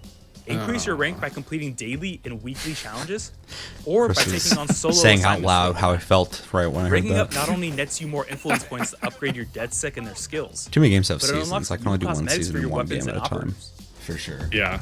Need a ride? Oh, so kind. Where do you two go? Valet Where's the service. guys go? Watch Dogs Legion online mode really gets going with co-op missions. They said wash Take dogs. them out, take them out, take them out. These are unique to online mode and task you and your crew of 2 to 4 hackers with objectives like destroying vehicles, neutralizing Very targets without being Ubisoft, detected, and cosmetic. coordinating hacks. All in the service of Yeah, leveling Ubisoft's up definitely your got own their faction thing of that DedSec. they do. You'll need all the help you can get as you gear up for the ultimate co-op endgame challenge, the Tactical Ops missions. These can be completed in teams of 3, but we suggest going in with a full squad of 4. Tactical Ops are 5-stage Don't tell me challenges what that to do. require I'm intense gonna solo it. communication, I'm doing it by coordination, myself with my and blue mage. There's a lot of them. If Yeah. a single member of the team is eliminated, the entire crew will have to start the stage over from the beginning. That's cool. In one instance, our crew was tasked with executing hacks on 2 separate Albion facilities. Sounds simple enough, Damn. right? Except that the hack needed to be simultaneous. And oh yeah, they were on opposite sides of the city. Oh, interesting. So, while 2 of us headed Huh. east, the other 2 headed west. Infiltrated our locations, That's already kind of stole the interesting. required keys, and Oh waited God, until we spider. were all in position to begin our hacks. I will start now. Okay, I got your back. Thankfully, the online mode for Watch Dogs Legion launches with in-game voice chat, and you'll need it to pull off just about every It's objective. amazing how many Tactical games Ops. don't have voice. So you doing all those explosions, Chris? Even a lot of them Yeah, I do got a is grenade launcher. garbage. Oh yeah, it's always Another especially challenging tactical op brought us to a quarantine zone that was being patrolled by invulnerable and unhackable counterterrorism drones. Division. In this Right? instance, fighting back wasn't an option. So the 4 of us had to coordinate our movements, watch our angles, and time our hacks to stealthily move through the area so we could take down the drones without a scratch. I think he's hiding behind the We may van have to and call just in a 3 cargo people around the drone, road. each watch our respective street for patrolling drones, and fly away the second they got close. Go up, go up, go up, go up, go up, go up. But we got the job done, and that's what counts. I hate that dance move. Well done. Those looking for a bit more mayhem and competition can head over to the Spiderbot Arena. You'll control an armed Spiderbot in a free-for-all arena deathmatch. Spider-bot eliminated. Face Matches are huggers. fast-paced and frantic as you scurry and double jump your way to mystery boxes that contain random powerful weapons like shotguns, lasers, tracking missiles, and more. So they made robot. Take out Quake. enough opponents in a row and you'll be rewarded Seems with like a it. kill streak bonus that could reveal your enemy locations, supercharge your weapons, or give you a shield. Rack up the most eliminations at I the end of the honestly have 6-minute no round interest in to this come out on top. part. Hey. To the victor goes the glory, and the season progression rewards. Watch Dogs Legion online mode is out March 9th. And for everything Ubisoft related, subscribe to this channel and visit us at news.ubisoft.com. Guys, good work on deleting GogOS, but we got a new situation. Check the news feeds. Someone Who's just released the dancing all drone. Is that time. Harry Potter talking to them? Yeah. You're doing missions for Looks Hogwarts. like it. All right. Well, what did we think? I think I needed to listen to actual people talk about it, but otherwise, Implying they're not actual people. I'm implying that they are selling a product. Ubisoft is not real. That's an AI. But I am intrigued, to be honest. I was already kind of intrigued with the game, anyways, and I haven't heard anything bad. I just haven't heard anything exciting. So, like, And I can't offer that to you. Like, I Yeah. played it. It was fun. Yeah. Like, well, that's exactly it, right? So it's just can't like I'm overhype getting it. the idea that this game's just like it's okay. this looks more interesting than what I played. Well, and the fact that it has co-op missions, I mean that Yeah. just alone it makes it more interesting. It's easier to do like repetitive things, you know, in general when you're playing with people. I mean, look at to use another Ubisoft game, playing The Division. I can play by myself, but like I definitely have more fun playing with people. Oh, So- yeah, definitely. So I am interested. I'm gonna look more into it when we're done filming. So I don't know if I'm gonna pull the trigger on it yet, but If you do, let me know because I really want to try this. Yeah. And so if anybody that I know enough wants to play this, let me know. yeah, 'Cause, because I am curious for sure. Me too, and I'll definitely be trying it out soon and talking about it soon. But I would definitely prefer to play this with people I know. Yeah. Chris, thoughts? I'm always down for co-op PvE stuff like this. Like Chevy, I could probably play it on my own, but I wouldn't have as much fun. And without the incentive of everybody else playing it, I probably wouldn't even bother buying this game. Like you said, I haven't heard anything about it since launch. Not a peep from anybody. Anything, nothing. So they implemented this is great. I'm glad that they brought it into the game. But I just need to see, like Chevy said, more real people talking about it. Genuine gameplay experiences, not this setup stuff. Can't take it for what it is. It's face value. Yeah, I agree. I will. I mean, I'm just gonna play it, but I would be more interested. I appreciate that they did the whole like Rockstar thing and gave you like a play-by-play of what to expect when playing this. I always enjoy when people just tell you straight up what the product is. With anything, but in gaming in general, like a lot of times they can kind of be vague, show you like a CGI cutscene, and then just be like, buy it. I'm like, I'd rather you explain to me what the fuck the game is. So I appreciate they did that. But yeah, they said some stuff there sounded really interesting. Could suck. There could be like 5 missions. We don't know. So, and like, what's the extent of what you can do? I think I read somewhere that they wanted to make it so you could actually still play darts and stuff like that too with people, have social features. I hope they do that because games like this need that. But but the concept sounds really cool. I like the idea of the pacing of Watch Dogs, particularly in the newest one, is kind of slow compared to another third-person game because you're doing a lot of hacking, you're doing a lot of non-lethal stuff, you're doing some light strategy. It's not that heavy in that, but it's there. And so to incorporate other hackers with that, I think on paper sounds really interesting. Yeah. Just how it plays out, I don't know. Especially the part where it just talked about how, forcing you to split up. Yeah, which sounded really cool. Yeah. Like, if I was going to the same building with everybody, it's like, this is neat, but like you have to kind of strategize and go into different places. Yeah. At least, even with the game just coming out, the online component, it shows that they're thinking about cool things to do and ideas. It's not just basic stuff that you'd expect. So, I'm excited about that. But again, I was disappointed with the first Watch Dogs. Never played Watch Dogs 2. Heard it was great. From the 4 people who played it, and then this one I allowed myself to get hyped on, and I wouldn't say that it was disappointing. It's just was a bit of a minimal experience. It's not bad, but like it wasn't super exciting to play. But then I saw the prospect of the multiplayer, and I was like, I want to play that. So I'm hoping this will be the thing that gets me to actually play this fucking game, because I would like to play it. It's just not. There's so many other games I'd rather play right now. Yeah, and it's funny because like I'm attracted to the idea of like Grand Theft Auto Online, for example. I just think the experience to like play that game is just not worth it most of the time. And they might have fixed it by now, although I always hear people still bitching about the same things I bitched about back in the day. So because that game's been out for a long time. Yeah. So an experience like that, there's with like I tell people all the time, like I'm like, dude, there's almost no reason I wouldn't be like super into a game like Grand Theft Auto Online. Like there's so much about that game that I'd be into, but they've somehow made like partying up, staying together, server stuff, dealing with griefers and stuff. They've made all that like annoying to the point where like the experience isn't good. Yeah. And even Red Dead Redemption Online has some of that going on. So Rockstar needs to get a little better at certain online features, but like the idea of having this world you can explore and stuff is amazing. It's like where MMOs essentially have failed to go. That's why so many people play fucking Grand Theft Auto Online. It's like essentially a faux MMO. Especially now, they said they heavy social features. Sure, but they said like they wanted to treat it like an MMO. They have at this point. There's so much content in that shit, and so it'd be cool to see them do something similar here. I don't expect the same kind of. I mean, it's Ubisoft; they got the money, but I don't expect the same kind of work put into this as Rockstar puts into their games. But the idea is cool. I hope this ported, and hopefully it's fun. So I'll be playing this soon. I just really hope somebody has it, because I don't want to play the randos. Not a game where you got to coordinate, dude. It's so well. Depends on the game. If it's like Deep Rock Galactic, if you play Deep Rock Galactic with random people, you're probably down with that game. And so, like, if I'm playing with a random person, they're probably into the game as well. And so, you know, we're both there for the same game, same cooperation, stuff like that.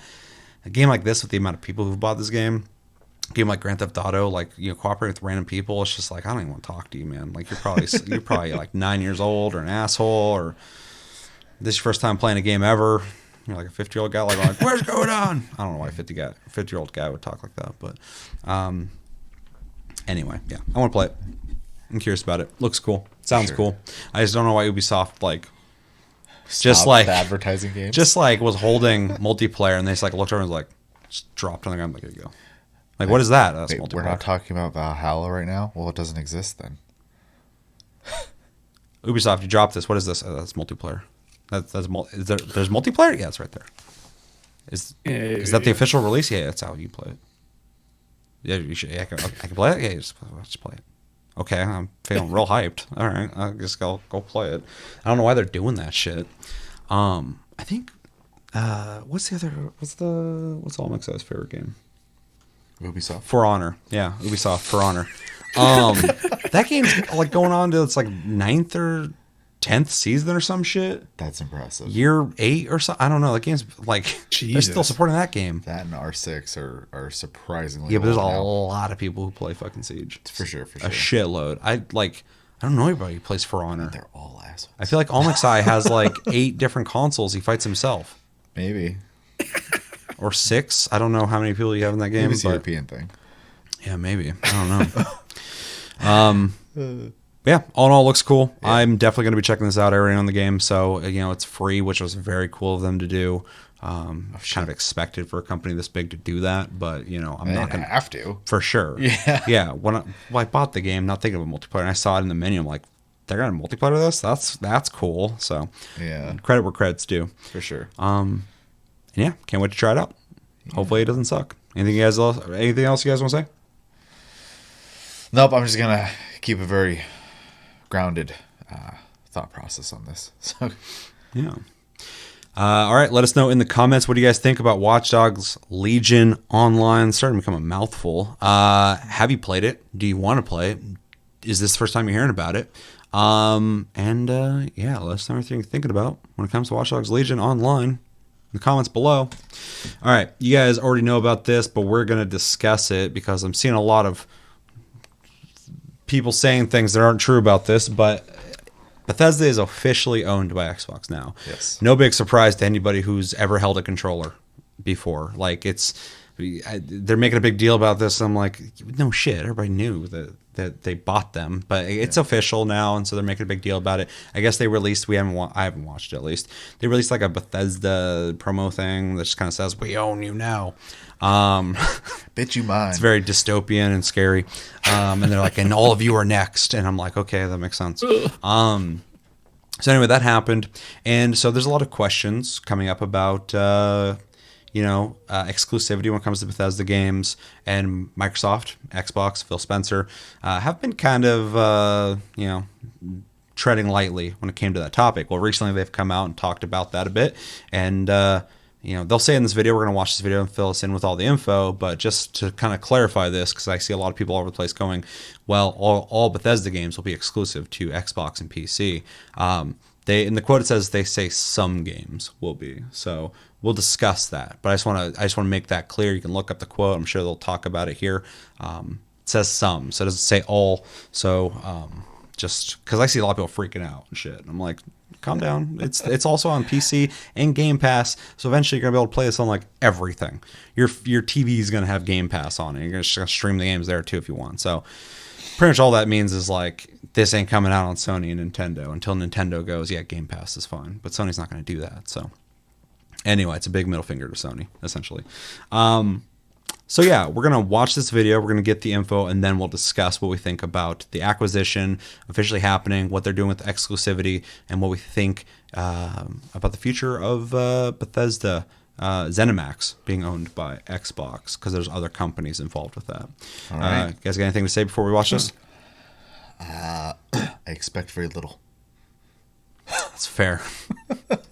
I just feel like we got to address this. We don't do Taste Tuesday right now, so like that's fair. let's talk about gaming news. Yeah. People are going to want to hear our opinions on this, and let us know in the comments your opinions as well. You ready, Chris? Yep. All right, 3, 2, 1, and go. What's up, everybody? I'm Sydney Goodman, and in today's fix, Microsoft and Bethesda I'm the girl are that's always now at the Game Awards one. What and this means for other exclusives and things. a great Game Pass Ultimate deal. Roll a thing. She is IGN. Pretty much. Oh no. Well, that was quick.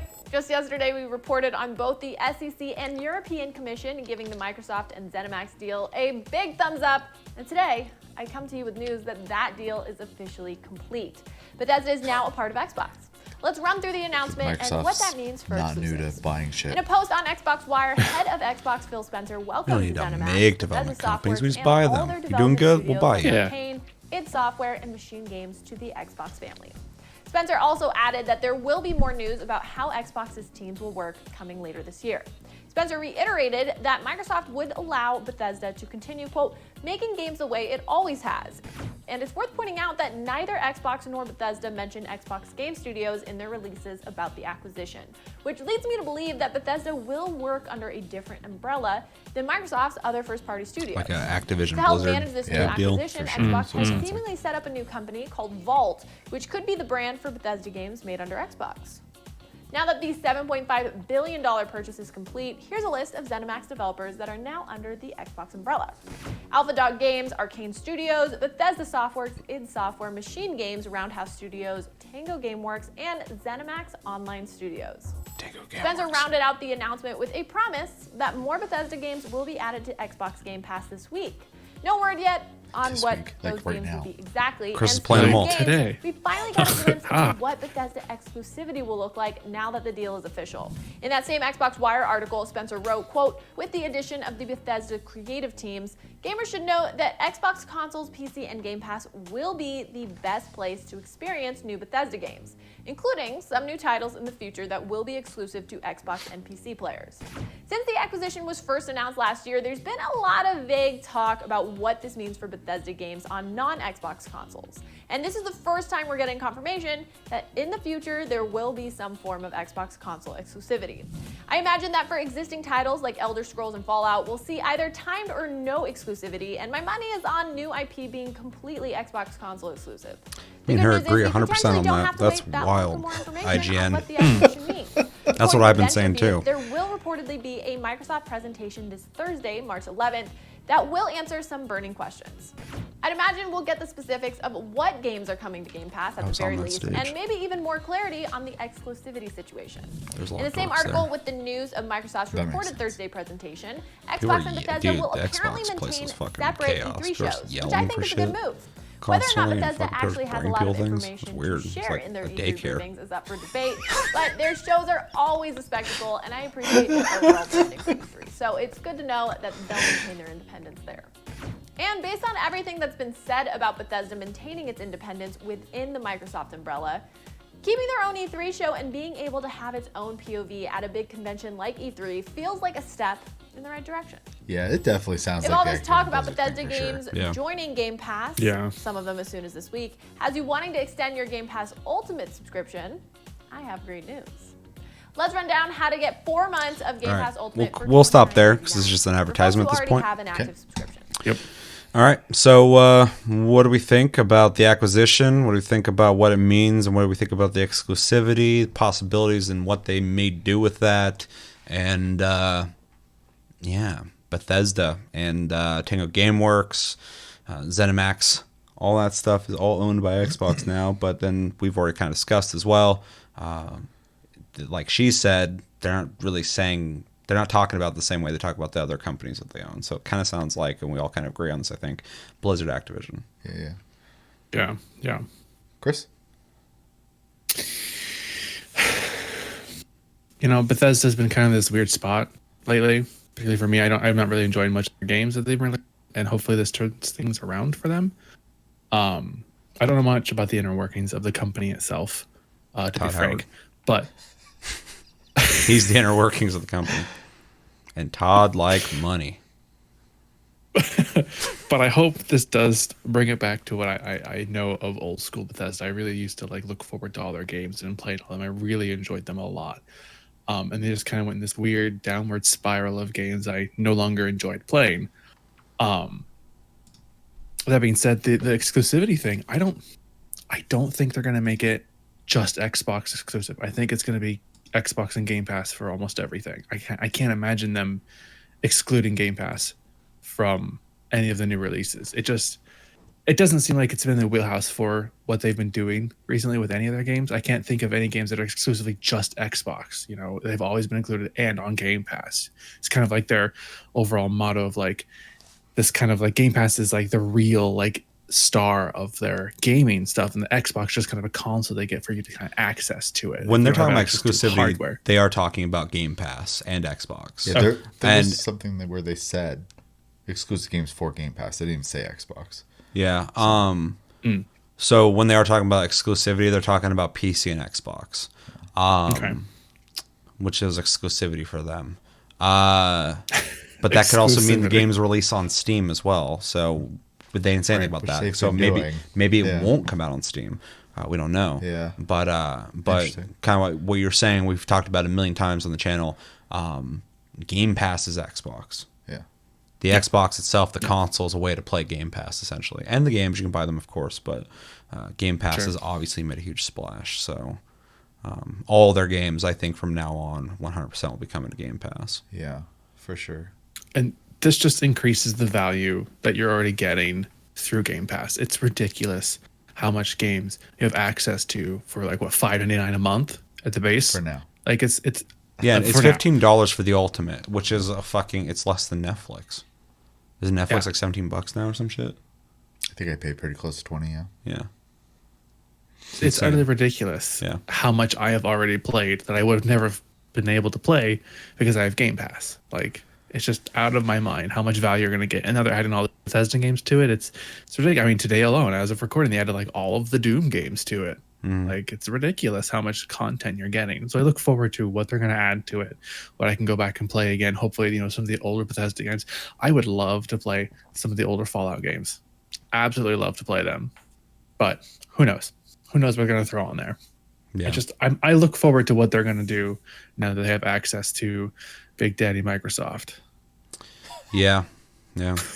Microsoft is a big daddy for sure. Yeah. I'm just kind of worried that they're gonna be like, "Hey, Microsoft, we need money. We need more money to develop big games. Like, well, let's buy another studio.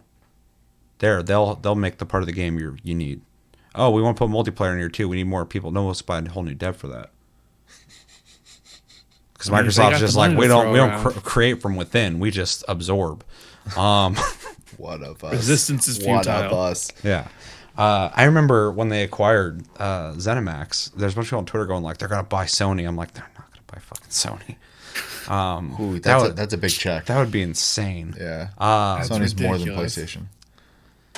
Yeah. They're just like, yeah, they're talking about that. I'm like, Sony does a bunch of shit. Like, what are you talking about? Yeah. You guys are getting wild. That's a dystopian future. I'm already kind of worried about the future of the world, but like when I think about Microsoft just owning all the companies when it comes to gaming, and it's all just on Game Pass, I'm like, you've made it too easy. I don't want this. It's just everyone's just on Game Pass. Everyone's under Phil Spencer. Like Phil Spencer's been this friendly guy for so long, and then he's just like the gaming dictator. I'm like, you motherfucker. That was the long con. It'll be Futurama. He'll have his head in a jar, still running the company. Going, I rule.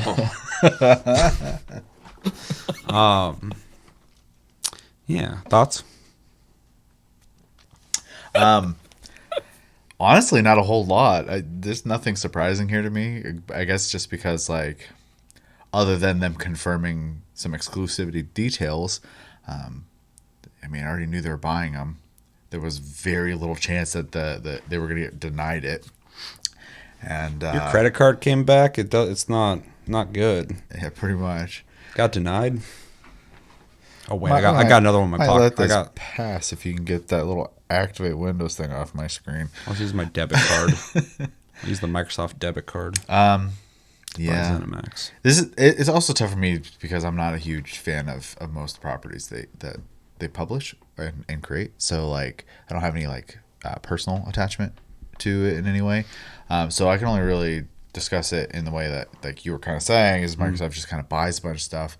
And though it's smart for them, it is kind of disappointing that they don't like have this desire to make anything.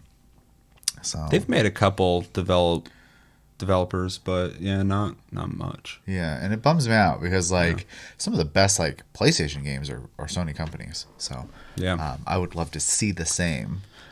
So plus, a lot of the people who complain about like the console war stuff and get upset about like Sony having exclusives cheer on them buying these companies because it's like it just incentivizes the team thing. They're not worried about the ecosystem of gaming. They're worried about Xbox getting back at Sony, I guess. And I think it's just like, you know, make your own games like Sony does, and or you know, do your like non-exclusive thing like you've been doing. It's been working for you. Buy developers if you want, but I think that kind of sucks in some way. It's smart. Don't get me wrong. Anybody who's listening to me like about to say what I'm about to say, and you're like, wait, blah, blah, blah. It's very smart. I get it. Microsoft, if I had a bunch of fucking money, I was Microsoft, I'd be like, I'd buy all the companies too. Because now they're mine. I can do whatever the fuck I want with them. And I can make all this money shit. But this kind of sucks because those guys existed before. They developed fan bases under them already that expected those games to come out on everything. And now that's being changed, possibly. Might not be. Yeah, I agree with Sydney here. Me and her, for the first time ever in my whole life. It's been a long life. Agree on one thing. But it kind of sucks because all that does is kind of just like reshuffle the ecosystem of gaming in the sense that like you might have been a fan of Bethesda and now you need to be a fan of Bethesda over on Xbox. Yeah. Whereas if they made their own company, you're going into it going like, wow, it's a Xbox company, so they're going to do what they're going to do. Bethesda's existed for a long time.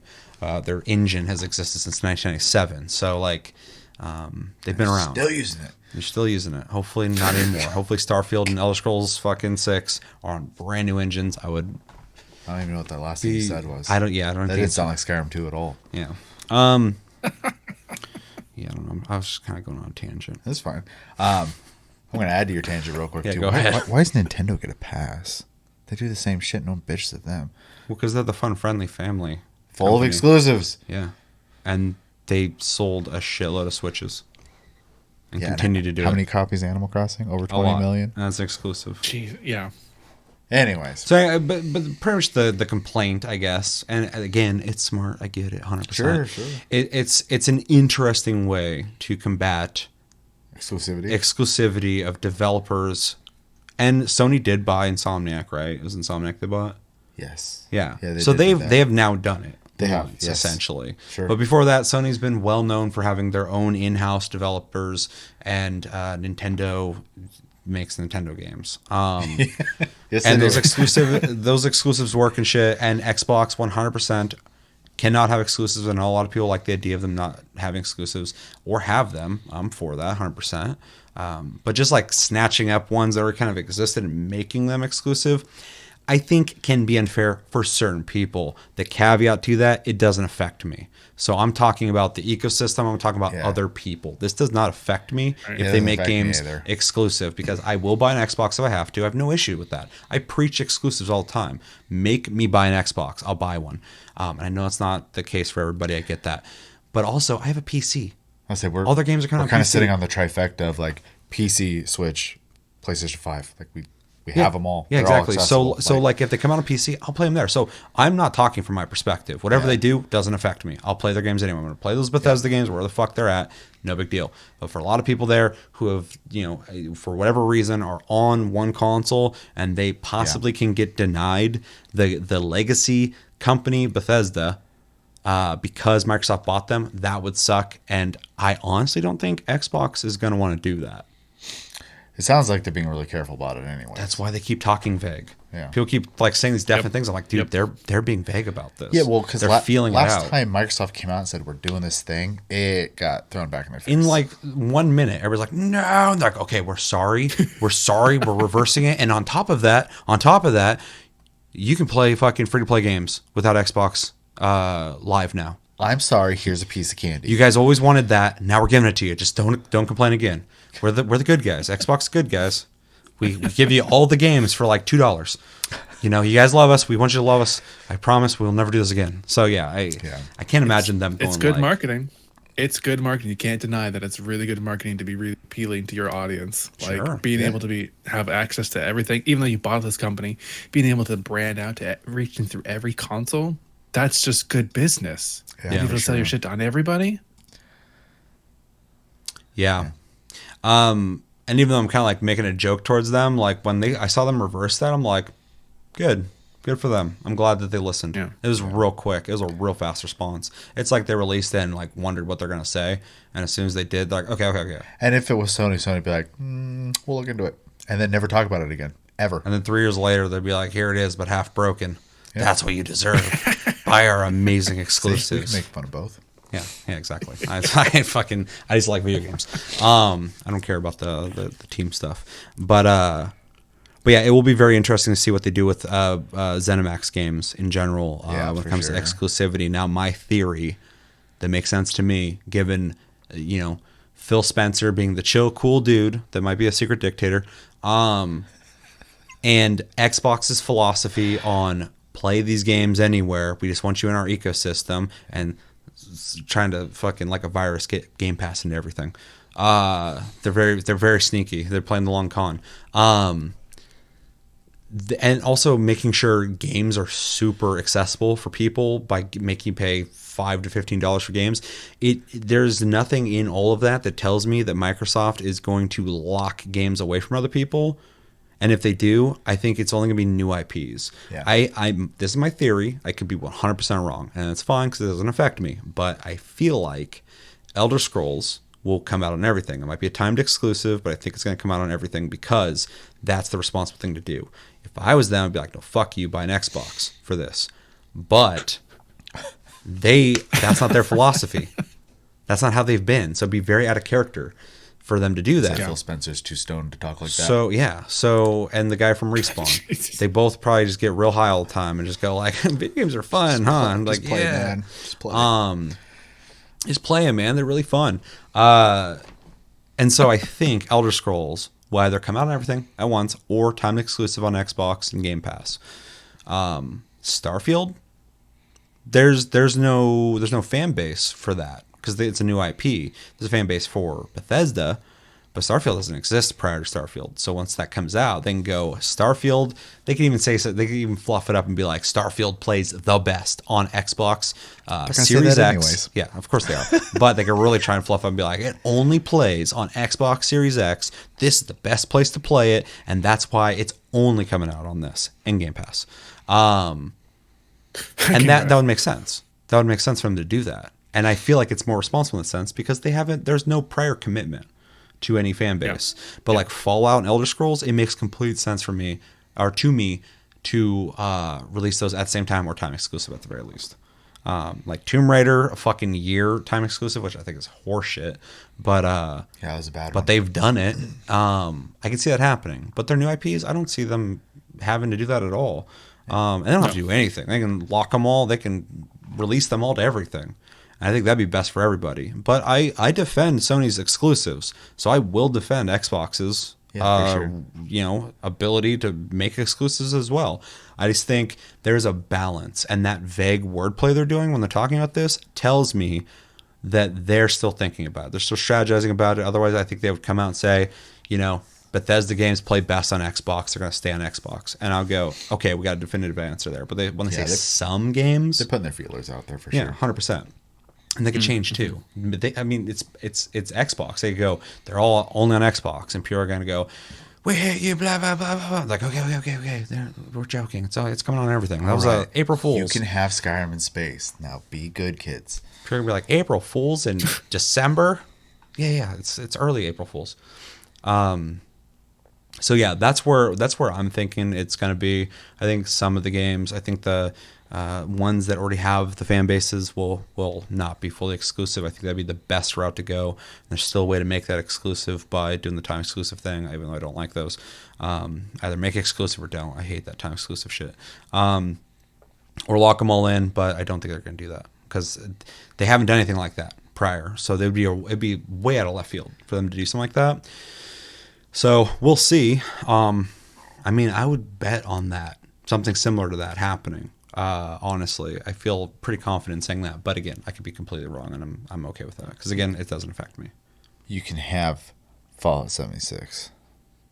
Yeah, if that's exclusive, keep it. But like Tango Gameworks, you guys have made Evil Within 1 and 2. Love those games. They're making Ghostwire Tokyo, whatever the hell it's called. Yeah. Very excited for that. I don't feel like that's going to be exclusive either, just because it's been advertised before the acquisition. Well, they also said anything that has prior, whatever the plans are for anything that was already in development is being honored, period. Yeah. So, which again, if anything, Phil Spencer and Xbox seem to be reasonable. I never hear them do something and go like, what the fuck? I just go, what the you're charging that amount? You could charge way more for this. oh, they will. Oh, eventually, yeah. It's going to go up for sure. Hooked first. Yeah. Well, as I mean, they're testing soon xCloud on everything, which is awesome. Because I was like, I want to be able to do xCloud on my laptop. I was telling someone that, I'm like, why on your laptop? I'm like, my laptop's not like a gaming PC. They're also working It'd be great on, to be able to stream games on that. The ability to do that like through HTML5, I believe, right? So they can get it on iPhone. Yeah, they want to do it on browser, Yeah. so yeah, you'll be able to get it anywhere. I mean, that's fucking genius. That's what I keep saying. Like, I've talked to people too, like, oh, the Series S, why'd you buy that? I'm like, so you can stream Game Pass when that becomes available. It won't matter. You'll have a console that will easily do it. For cheap. Yeah. I mean, it's a great access point. And like I said before, I don't think they'll do it, but they 100% could. I said this, and people are like, ha, that's stupid. I'm like, no, they could totally do it. The fucking Xbox One and the Xbox One X could stream Game Pass. 100%. Could stream next-gen games. And don't think for a fucking second Xbox wouldn't do that. They want you on Game Pass. They don't care how you get on it. Secret update for the 360. Yeah, the original Xbox. We've fucking added Game Pass to the Xbox. You still have that thing lying around. That'd be wild. It's on your calculator. Not only is Skyrim on everything, it's literally on everything now. Like whatever the fuck has internet, you can play Skyrim and everything else on Game Pass. It's a virus. It's going to take over everything. And then Game Pass is going to have an AI, and eventually it's just going to be Phil Spencer's head floating in a tank. Yes, the Terminator was almost right, except for instead of Arnold Schwarzenegger, it's Phil Spencer. Yeah. And it's not like Skynet, it's Game Pass. Every console generation, you know, we're all like, yeah, Sony won. Yeah, Sony won. Sony can make a fucking console, man. Those guys can sell a fucking console. Man, Nintendo can sell a console, and Xbox is like, hey, we're just having fun. We're just having fun. Doesn't even try. And then just slowly in the future, Xbox is like, hey, we're just having fun. We're just having fun. We're just having fun. Just like slowly spreading into everything. Soon Sony's just going to have Game Pass, and fucking everything's going to be Game Pass. The microphone's going to have Game Pass. I mean, like, it's going to be everything. As long as everything doesn't like have that. Some people are going to like this, I'm sure. That Xbox. Oh, this whole conversation, I'm sure some people are really pissed. As long as they all don't end up having that Xbox look to them. Because, like, I'm not a big fan of, like, not the console itself. I'm not talking about that. But, like, what are you talking when about? You buy, like, apparel, you know, that's all Xbox themed. Oh, the branding? Yeah, the branding, I'm just not really. Yeah, it reminds me of, like, motocross. Yeah. Or Monster. I don't need everything to look like that. Like, no, thank you. I mean, the X is pretty sleek as long as they keep the grain out of there. Yeah, keep that by itself. Yeah. But I don't need it to be like, you know, a soccer jersey. People are going to eventually have that on their temple. I mean, maybe. You're going to see it light up, and they're going to be connected to Game Pass. Lenses. Just glaze over their eyes as it lights up. Game Pass. I have access to everything from wherever I am at all times. People don't talking where they just open their mouth and the fucking loading sound comes out. Thank Phil. Just dial-up modem noises. The whole generation of people who don't know what the fuck we're saying. Yeah, right we now. be talking about VCR right now and be like, what the fuck is that? Okay, boomer. So yeah, just to kind of like put this all together, it's official. Bethesda is now owned. ZeniMax is now owned by Xbox. Congratulations, Xbox, on your purchase. We see that most of their games are on Game Pass. Big move. That just added an insane amount of value to Game Pass. I mean, Kris is living that life right now. He posted in the Discord, he's like, look at all these games. I'm like, yeah, that is holy shit, that's a lot of games. Yeah. I was like, that makes sense because they just announced that they own them. And when it comes to exclusivity, I mean, we'll see what happens, but I feel like Xbox will be responsible about it. I'm trying to give them the benefit of the doubt here because they have a lot of power. Titles. With a company that big, they got a lot of power here to go. They can really piss some people off, but also really lock some people out in a really strategic way that they have to start making some financial decisions on what they're doing with consoles. And it's fair. That's what everybody else is doing. Xbox has been way too fair, while Nintendo and Sony are like, you got to be here. You had to have been there, man. Gameplay God of War, you weren't there. Should have been there, man. It was real great. Nintendo won't even talk about it either.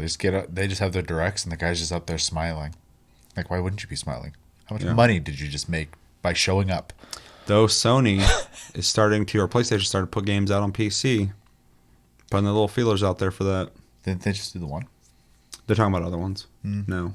I forgot which ones are coming out. There's a couple that were, I think, confirmed, or at least rumored, but I swear there's a couple of those confirmed. So no one's going to have exclusives. I think certain games for Sony are definitely going to be exclusive because that's their bread and butter. It would be insane, and they're not afraid to just be like, fuck you. That's the Sony motto. It's just fuck you, buy it. And people are like, it's really good, I'll buy it. Okay, but stop insulting me. And they're like, no. And they're like, okay, fine, let's buy it. Kratos comes up and slaps you. But I also could see them doing like a 3-year exclusive thing because like Horizon Zero Dawn's been out for a while to the point where like I'm happy for people on PC to get to play it because it's a great game. For sure. And though I see the value in exclusives, I'm not part of the console war. So like, if you get to play the game, dope. I just hope the companies are being smart because I want the longevity. I want them to be successful in a responsible way. So, but it's interesting to see that starting to change. Nintendo, when they first started making mobile games, that was fucking crazy. That was pretty big, for them because they're very protective.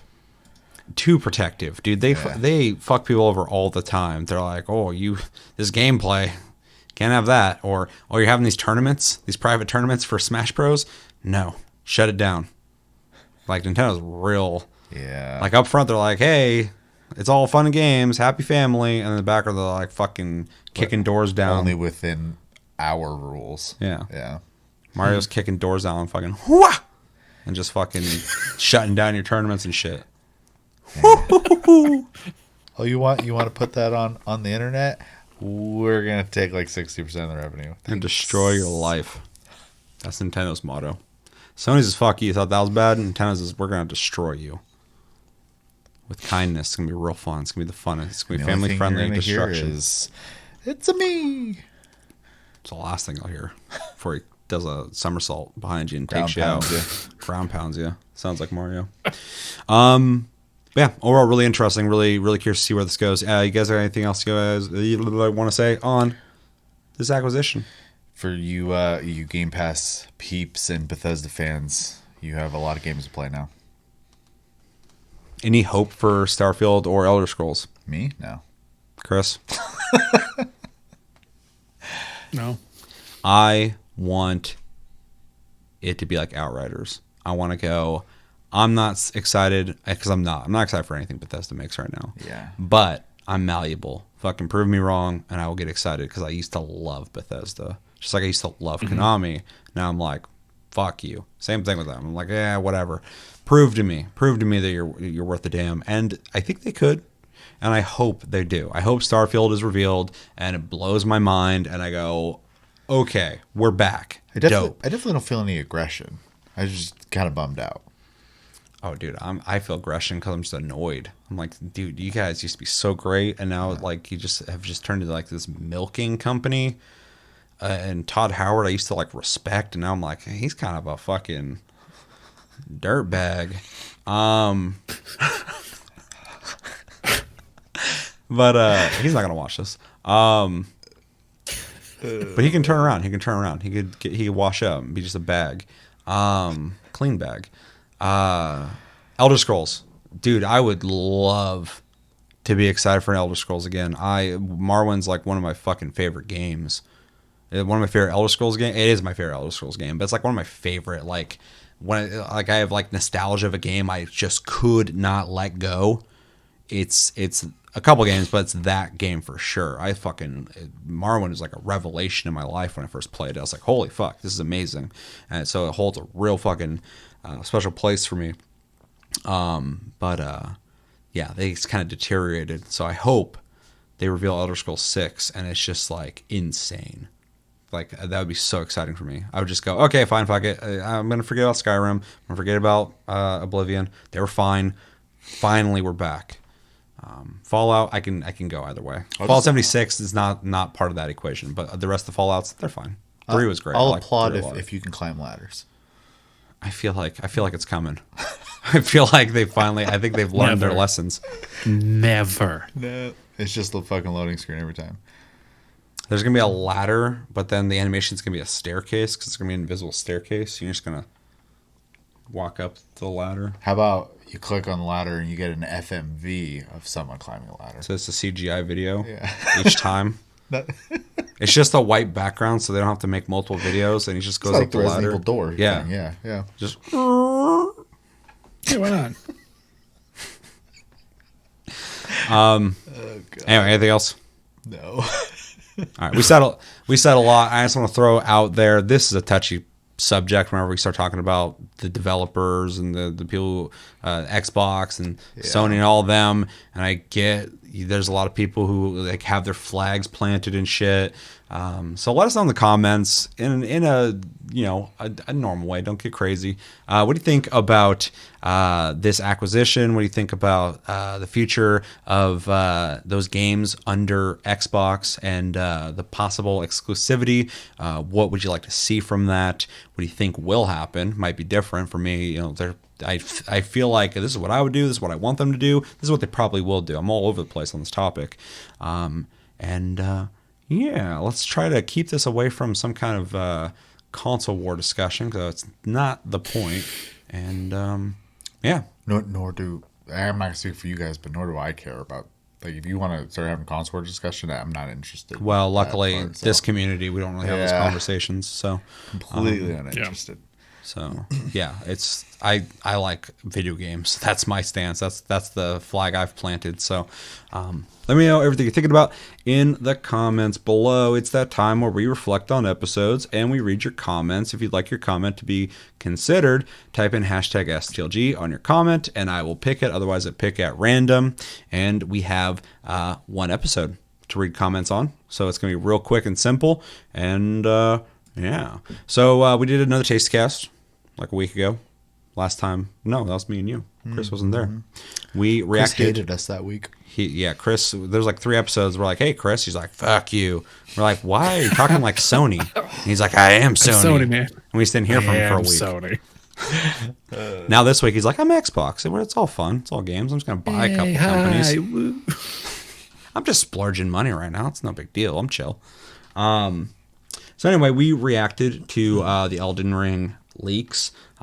Didn't get in trouble, so that's great. And talked about Outriders. My very ignorant. I've only gotten past the first cinematic opinions on that, and the Alien game. So make sure to go back and check that episode out if you're curious about any of that. Chris, did you see the Elden Ring leaks? No, I'm looking at it right now though. Because I know you liked Dark Souls. I almost said Darksiders. Dark Souls 3. And so, also yes. And Bloodborne. So do you have any excitement for Elden Ring? Are you looking forward to it? Anything you're looking forward of it possibly maybe doing? It's going to be an open world Dark Souls game essentially. So I'm always excited for any kind of Dark Souls game, and this is supposed to be heavier on the fantasy style. So I really like that appeal, that aesthetic to it. Yeah, the wizard looks like a to wizard. do. So yeah.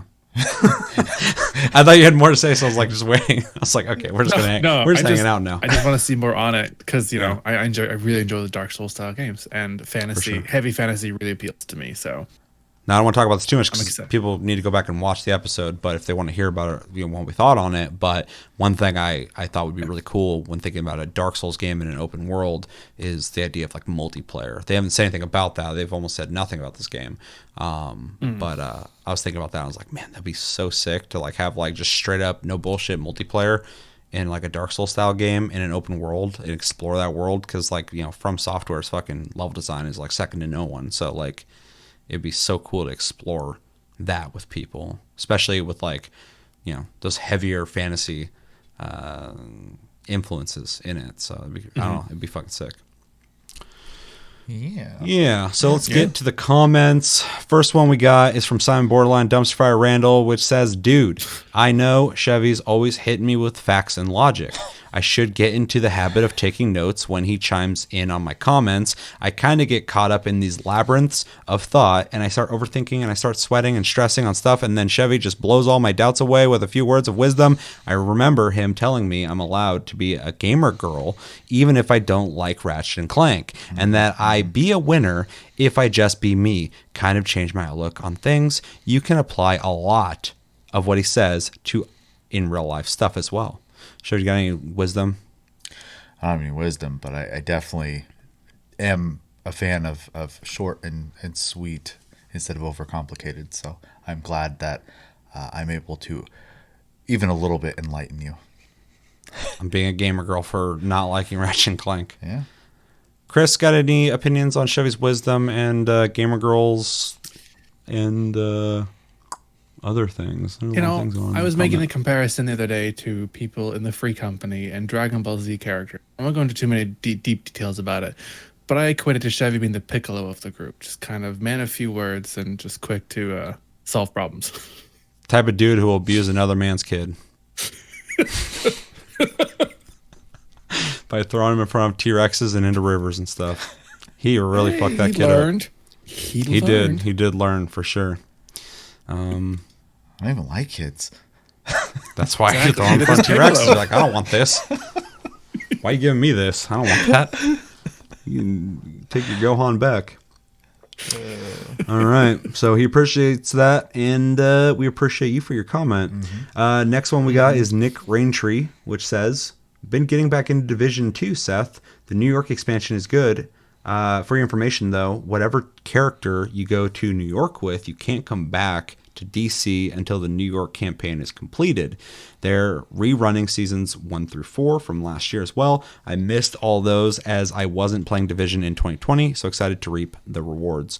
So this is in reference to me talking about I hopped into Division 2 for a split second because Josh was playing it and wanted to play with me, and then when I showed up, he just disappeared. He ghosted me like a motherfucker. And so, I'm like, Division 2 is pretty fun. I forgot. I haven't played in a while. And apparently Nick's also playing it right now as well. That's good information to know because I didn't know that you had to complete it. Luckily, I wasn't really thinking about going back to DC right now until I beat it. So I would have been right on track with that. But I'm playing Remnant from the Ashes right now. And there's like different campaigns you can play. And I started one and now I can't play the other campaign that I wanted to play also until I finish this one. So different game, but kind of a similar thing. It's good to know that going into it, so I don't, make a decision like that. But I'm already in the expansion, so I can't go back, I guess. And then the running seasons 1 through 4, which is cool to hear because sometimes I get kind of worried about missing out on a season. I hate that. I hate copying a game, and I'm like, man, I'll never get that shit. So when they revisit seasons, I appreciate that, or at least some kind of means to maybe purchase stuff from prior seasons or something. So thank you for the information. And I think you told me where you're playing it. We should definitely play it sometime because I know Josh is playing it. I want to play it. Cody was confused people play it at all. I brought it up to him. He's like, people play Division 2? I'm like, I guess a lot of people. People play all Ubisoft games and nobody talks about it. Yeah, it's weird. It's like a club. If you're not in it, you're not in it. So we'll have to play sometime. And thank you for the comment. Do you guys have anything to say about that? Division 2, you guys playing it, want to play it, thinking about coming back to it, waiting for Division 3? No, none of the above. I'm thinking about it now. Yeah, me too. You bought it on PC, didn't you? Mm-hmm. Man, I have it on fucking PlayStation. Doesn't he have it on both? Yeah, he does. Oh, okay. I think. Didn't you play it on PlayStation? Maybe. Wait. I think he played the beta with us, and then he bought it on PC. Because I never played with him. I don't know if I did either. I'm pretty sure I played Division 2 most There's of just myself. one day out of nowhere, Chris is like, I bought Division 2 on PC. And I was like, who are you going to play it with? Because we're all over on PlayStation. And then I was like, God damn it, I wish I had it on PC. I could remedy that. I could fix that real quick. I just haven't. But I'd have to double check. Yeah. I definitely want to hop back in. I want to beat the expansion because I think the Division 2 is very solid. I'm waiting for Division 3. I like Division, so and Division 2 is way better than the first one. So storyline wise, you can have your opinion there, obviously, and there's some things with the first one that were good, but I think 2 overall was just like addicting. I played, I'm like, ooh, I could play this like for a while. So yeah, I kind of did the Destiny 2 thing there. Though I kind of dropped it once I got to end game. Like Division. Well, not for the same reasons though. Division, I wanted to keep playing, and there was nothing for me to do. Division 2, the world tier system. Well, they didn't have threw the me full. off. They didn't have the end game finished. No, but they did have some stuff still, and then the new enemy type. Until you get better gear was kind of annoying at first, and I was just like, do I really cause I feel like I'm just starting over. Do I really want to do this again? So I don't know, I felt kind of like I was starting over even though I'd put all that time in. I just feel like it would have been different if their full end game that they were advertising since the game released was all out at once, because they had the raid and stuff that took a while to come out. They had new classes and all sorts of shit. So because I was also playing the end game and kind of going through the stuff, and I was enjoying it, but I was like, I'll come back when they've released all the content. I haven't come back yet, so yeah. Okay, and then the last comment we got is also from Simon Borderland Dumpster Fire Randall, which says it's in multiple parts. We'll just go one at a time. Elden Ring has big old potential, man. From Software does one thing I bloody don't see many games do, and very few open world games of a similar type do, aka rewarding exploration. Let that be a secret area with an optional boss, an item that'll change your playstyle for the rest of the game, etc. Actual meaningful rewards. Games tend to dilute when the studio makes a sudden jump from linear to semi-open games to open worlds. From Software has been taking it slow, though they have a working formula crafted through the 3 Souls games and Bloodborne and Sekiro, and you can see that while they have been planning to open their games up, they're not taking hippo bites, which is great for slowly learning how to spread out the content. I'm sure a bunch of people are like, I know what that is. Spread out the content that makes their games fun over larger and larger areas, whereas they started going full-scale open world out of nowhere. They could end up with a ton of filler content and quantity over quality when trying to vomit the game world full of features and items that would be there for the sake of being there, which even the big open world studios fall victim to. Feature bloat isn't good game design. It's inconsistent flexing on work hours and budget. I feel like you're just calling out Ubisoft. I agree. I think it's funny because certain games I'm like, I could explore, but is there a point? I'll explore and see if there's stuff. Sometimes there's stuff cool, and then I'll play a game and I'm like, I wonder if explorations really matters in this game, and I'll find stuff every once in a while. I'm like, okay, they actually reward you. That's cool. I'm thinking about this almost every game I ever play. I never think about it in From Software games. I just look in every nook and cranny. I'm not even thinking about it in the sense of wow, they reward exploration. It's so well rewarded that it's never even a thought in my fucking mind. I'm just like, what's over here? And there's always something there.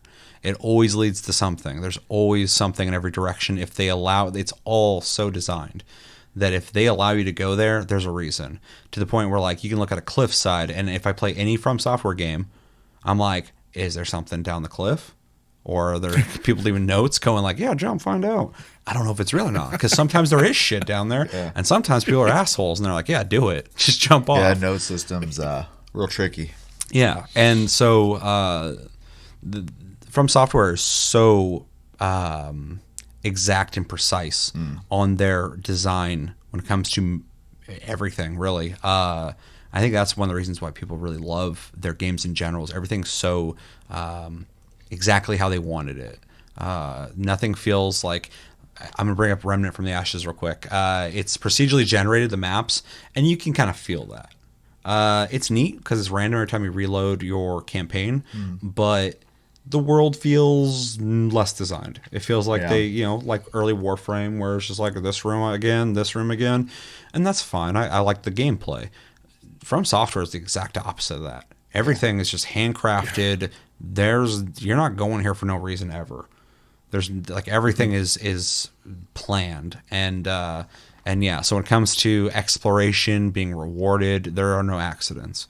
There's plenty of accidents. You run against a wall and the camera goes up your ass, and then the boss kills you, or you run off a cliff. Those are accidents. But when it comes to exploring, they're very good at what they do. And so putting that in open world is really exciting for me because they haven't done it yet. And so I don't know how they're going to handle it, but I've only seen what they've done before, and it's been immaculate. So not trying to really overhype From Software. I'm sorry, Ubisoft. But there really is no example of them being bad at it. So, yeah, I mean, I agree. And, yeah, map bloat and all that stuff, I agree. It depends on the game, but some games really kind of like, it's just bad design. So, yeah. Thoughts? Anything you guys want to add to that? I mean, I generally prefer linear experiences over open world experiences, and I do feel part of that is because you're being presented things that were designed for you to see and stuff like that versus in an open world a lot of times they are just filling space. So and I am inclined to, in both situations, kind of get lost and look at everything. So I think FromSoft is definitely very conscious of their design process, as I think anyone who's even played one of the games would undoubtedly agree with. And I can't see them not taking that philosophy into open world. So, yeah. Though I very unlikely will even like pick up the game, I am excited to see what they do with open world because I have nothing but respect and admiration for From Software and their game design. So, yeah. Yeah, you guys pretty much nailed it. FromSoft is so well thought out in all of their game design. I don't even feel like I'm not playing an open world game sometimes. Like playing Dark Souls 3 is the one I've played the most of their games. And everything has a purpose for being there, and nothing feels like you're just kind of stuck. There's always somewhere unique to go. I mean, the first time I beat the game, I went back and played through it again. I found entirely different paths. I had no idea it was even there with whole new bosses and stuff like that. These worlds are so well designed and so full of content that I think an open world was just the next step for them. And that I really think they're gonna excel at this. They are really good at laying out maps to be really interconnected, not even just like design wise, but like story and flow wise. They all interconnect with each other, and just this immense amount of details. Just even like objects on the ground are connected to storyline that you would have no idea unless you really paid attention to it. So the attention to detail, I think, is their strong suit. I don't think it's going to fall short on open world content for them. A lot of games, yeah, they can feel very bloated of weird content in open world games, but I don't think From Software is going to have a problem with this at all. Yeah. I'm really curious to see how they implement what they're kind of famous for, but their environmental lore telling, storytelling. You find out a lot about the world by finding things and reading things, stuff like that, and kind of taking hints. And that could definitely be really interesting in an open world situation. But also, I said this on the episode, but they already are able to put in like side bosses that you don't have to fight into their games. They're essentially just like a hallway that leads to other hallways that lead to other hallways that give you the illusion that you're heading somewhere. You see on the distance a place you're going to, and eventually you're there. So they're already kind of like giving this illusion you're on a journey anyway. Now they're just letting you do it. But in that kind of format of gameplay, they already have like all these little secrets and like bosses, secondary bosses you can fight that don't have to fight them, and that I feel like is definitely going to be at play in an open world game by them. They've already kind of set the groundwork, and kind of like what Simon said, like they've already kind of set the groundwork with their prior games moving up to this. This is just another evolution in that mixture they're making. All the games have similarities, but they try different things with each property. For sure. I think Sekiro is the biggest departure from it, but it still is very much like a Souls game. And so, yeah, moving into this territory, I feel like there's going to be a lot of similarities, but also now they're playing with open world, so now they can get really kind of interesting and creative with stuff that they can only do in that. And that's going to be really... I'm really excited at that. prospect because I feel like they, like he said, and like we're all kind of saying here, they've been kind of working up towards this. So, which would be really cool to see. For sure. Continuing the comment, because it's a big one, he continues, plus Elden Ring is allegedly meant to be more like Souls games instead of Sekiro in terms of customization, which I'm here for. One thing I just didn't like about Sekiro is how repetitive it can get when you're locked into one style of gameplay with one character that you can't customize in any way beyond tweaking stats and getting some utility abilities. You'll still be the wolf using the same katana, watching the same animations, and every now and then when you need it, you throw in some prosthetic play or whatever. Spreading and balancing the kind of game content Souls games tend to have over an open world won't be easy, but From has routine. I think it's a really good point. I like Sekiro, but I don't like it as much as Dark Souls or Bloodborne. And Bloodborne and Dark Souls are more similar to each other than Sekiro is, and I applaud them for trying like this more specific character story oriented game with some features that the other games just don't have. But I do kind of like in Dark Souls that like they have these ambiguous stories of a hero character going to this, you know, fucked up land and trying to like defeat these like monsters that are essentially like conquering a mountain. There's something cool about having this play style, and then I can also play a barbarian, I can play a caster, and I can have these different adventures through this challenging environment, whereas in Sekiro, it can get repetitive because you're just the wolf. You have those moves, you get new moves with him, but it's always him, it's his story. And so kind of going back to that formula, I think, is what people want. Yeah. People loved Sekiro. It won Game of the Year, apparently. It's a great game. I'm not trying to talk shit, but that really, I don't believe that. But then we found out also that's like 10% of the vote. 10% of the vote is people. So that was the committee that picked that. And that makes sense now because I was like, no fucking way. People love that game, but there's so much more hype about the other games. It was insane. But anyway, I think people are going to be more at home with a open world Souls game. So, and I'm excited to be able to make my character and hopefully play multiplayer with people. I didn't hear that from anywhere. That's just something I keep bringing up because that's what I want from that game is to be able to play that game multiplayer. It'd be awesome to play like a warrior type character and have like a caster character with me or whatever. I would definitely be inclined to play at that point. Dragon's Dogma 2, I want that too. I'm just throwing it out there. Capcom, do it. They're flirting with it. They're playing around. They're thinking about it. Capcom's in a good place right now. Flirting and commit, motherfucker. True. Put a ring on it.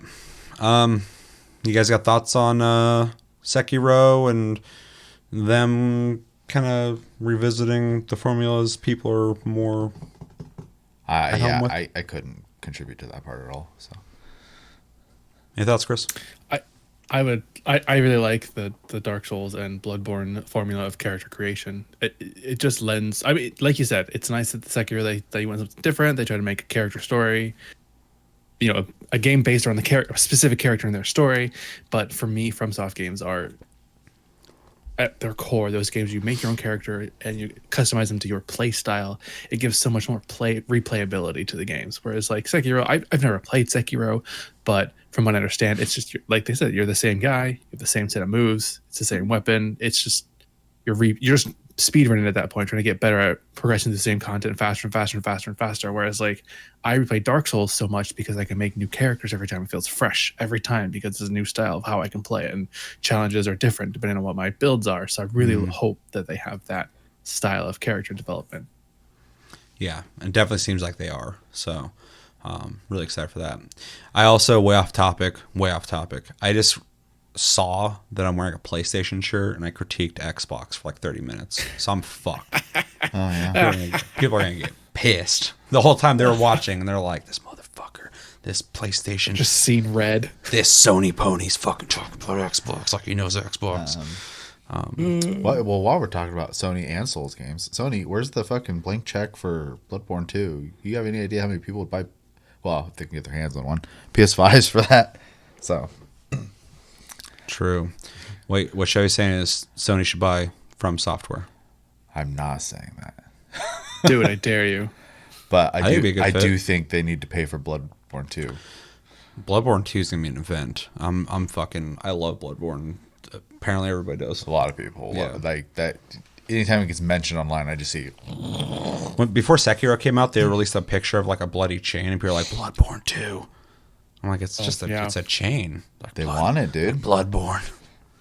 I just can't believe like the hints are so like they're not even hints. They're just blatantly people being like, "Give me this game," and both companies are like, no.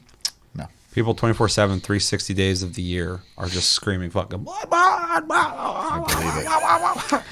And From Software's going, what should we make next? Is there a game you guys want? People are like, woo. And then I'm in that crowd going, Armored Core. Don't listen to these guys. I want Bloodborne 2. Make it. Twitter Fucking recently Armored say Core. that too, actually. Dude, there's every once in a while, like there'll be like a little pop up of a bunch of people going like, hey, can we get Armored Core? People are like, Bloodborne 2. I'm like, stop. They're gonna make that 100%. Let's just get the Armored Core thing happening. God, that'd be amazing too. Yeah. Imagine a modern day one of those. And dude, it's been so long, and the last one was the worst one they made.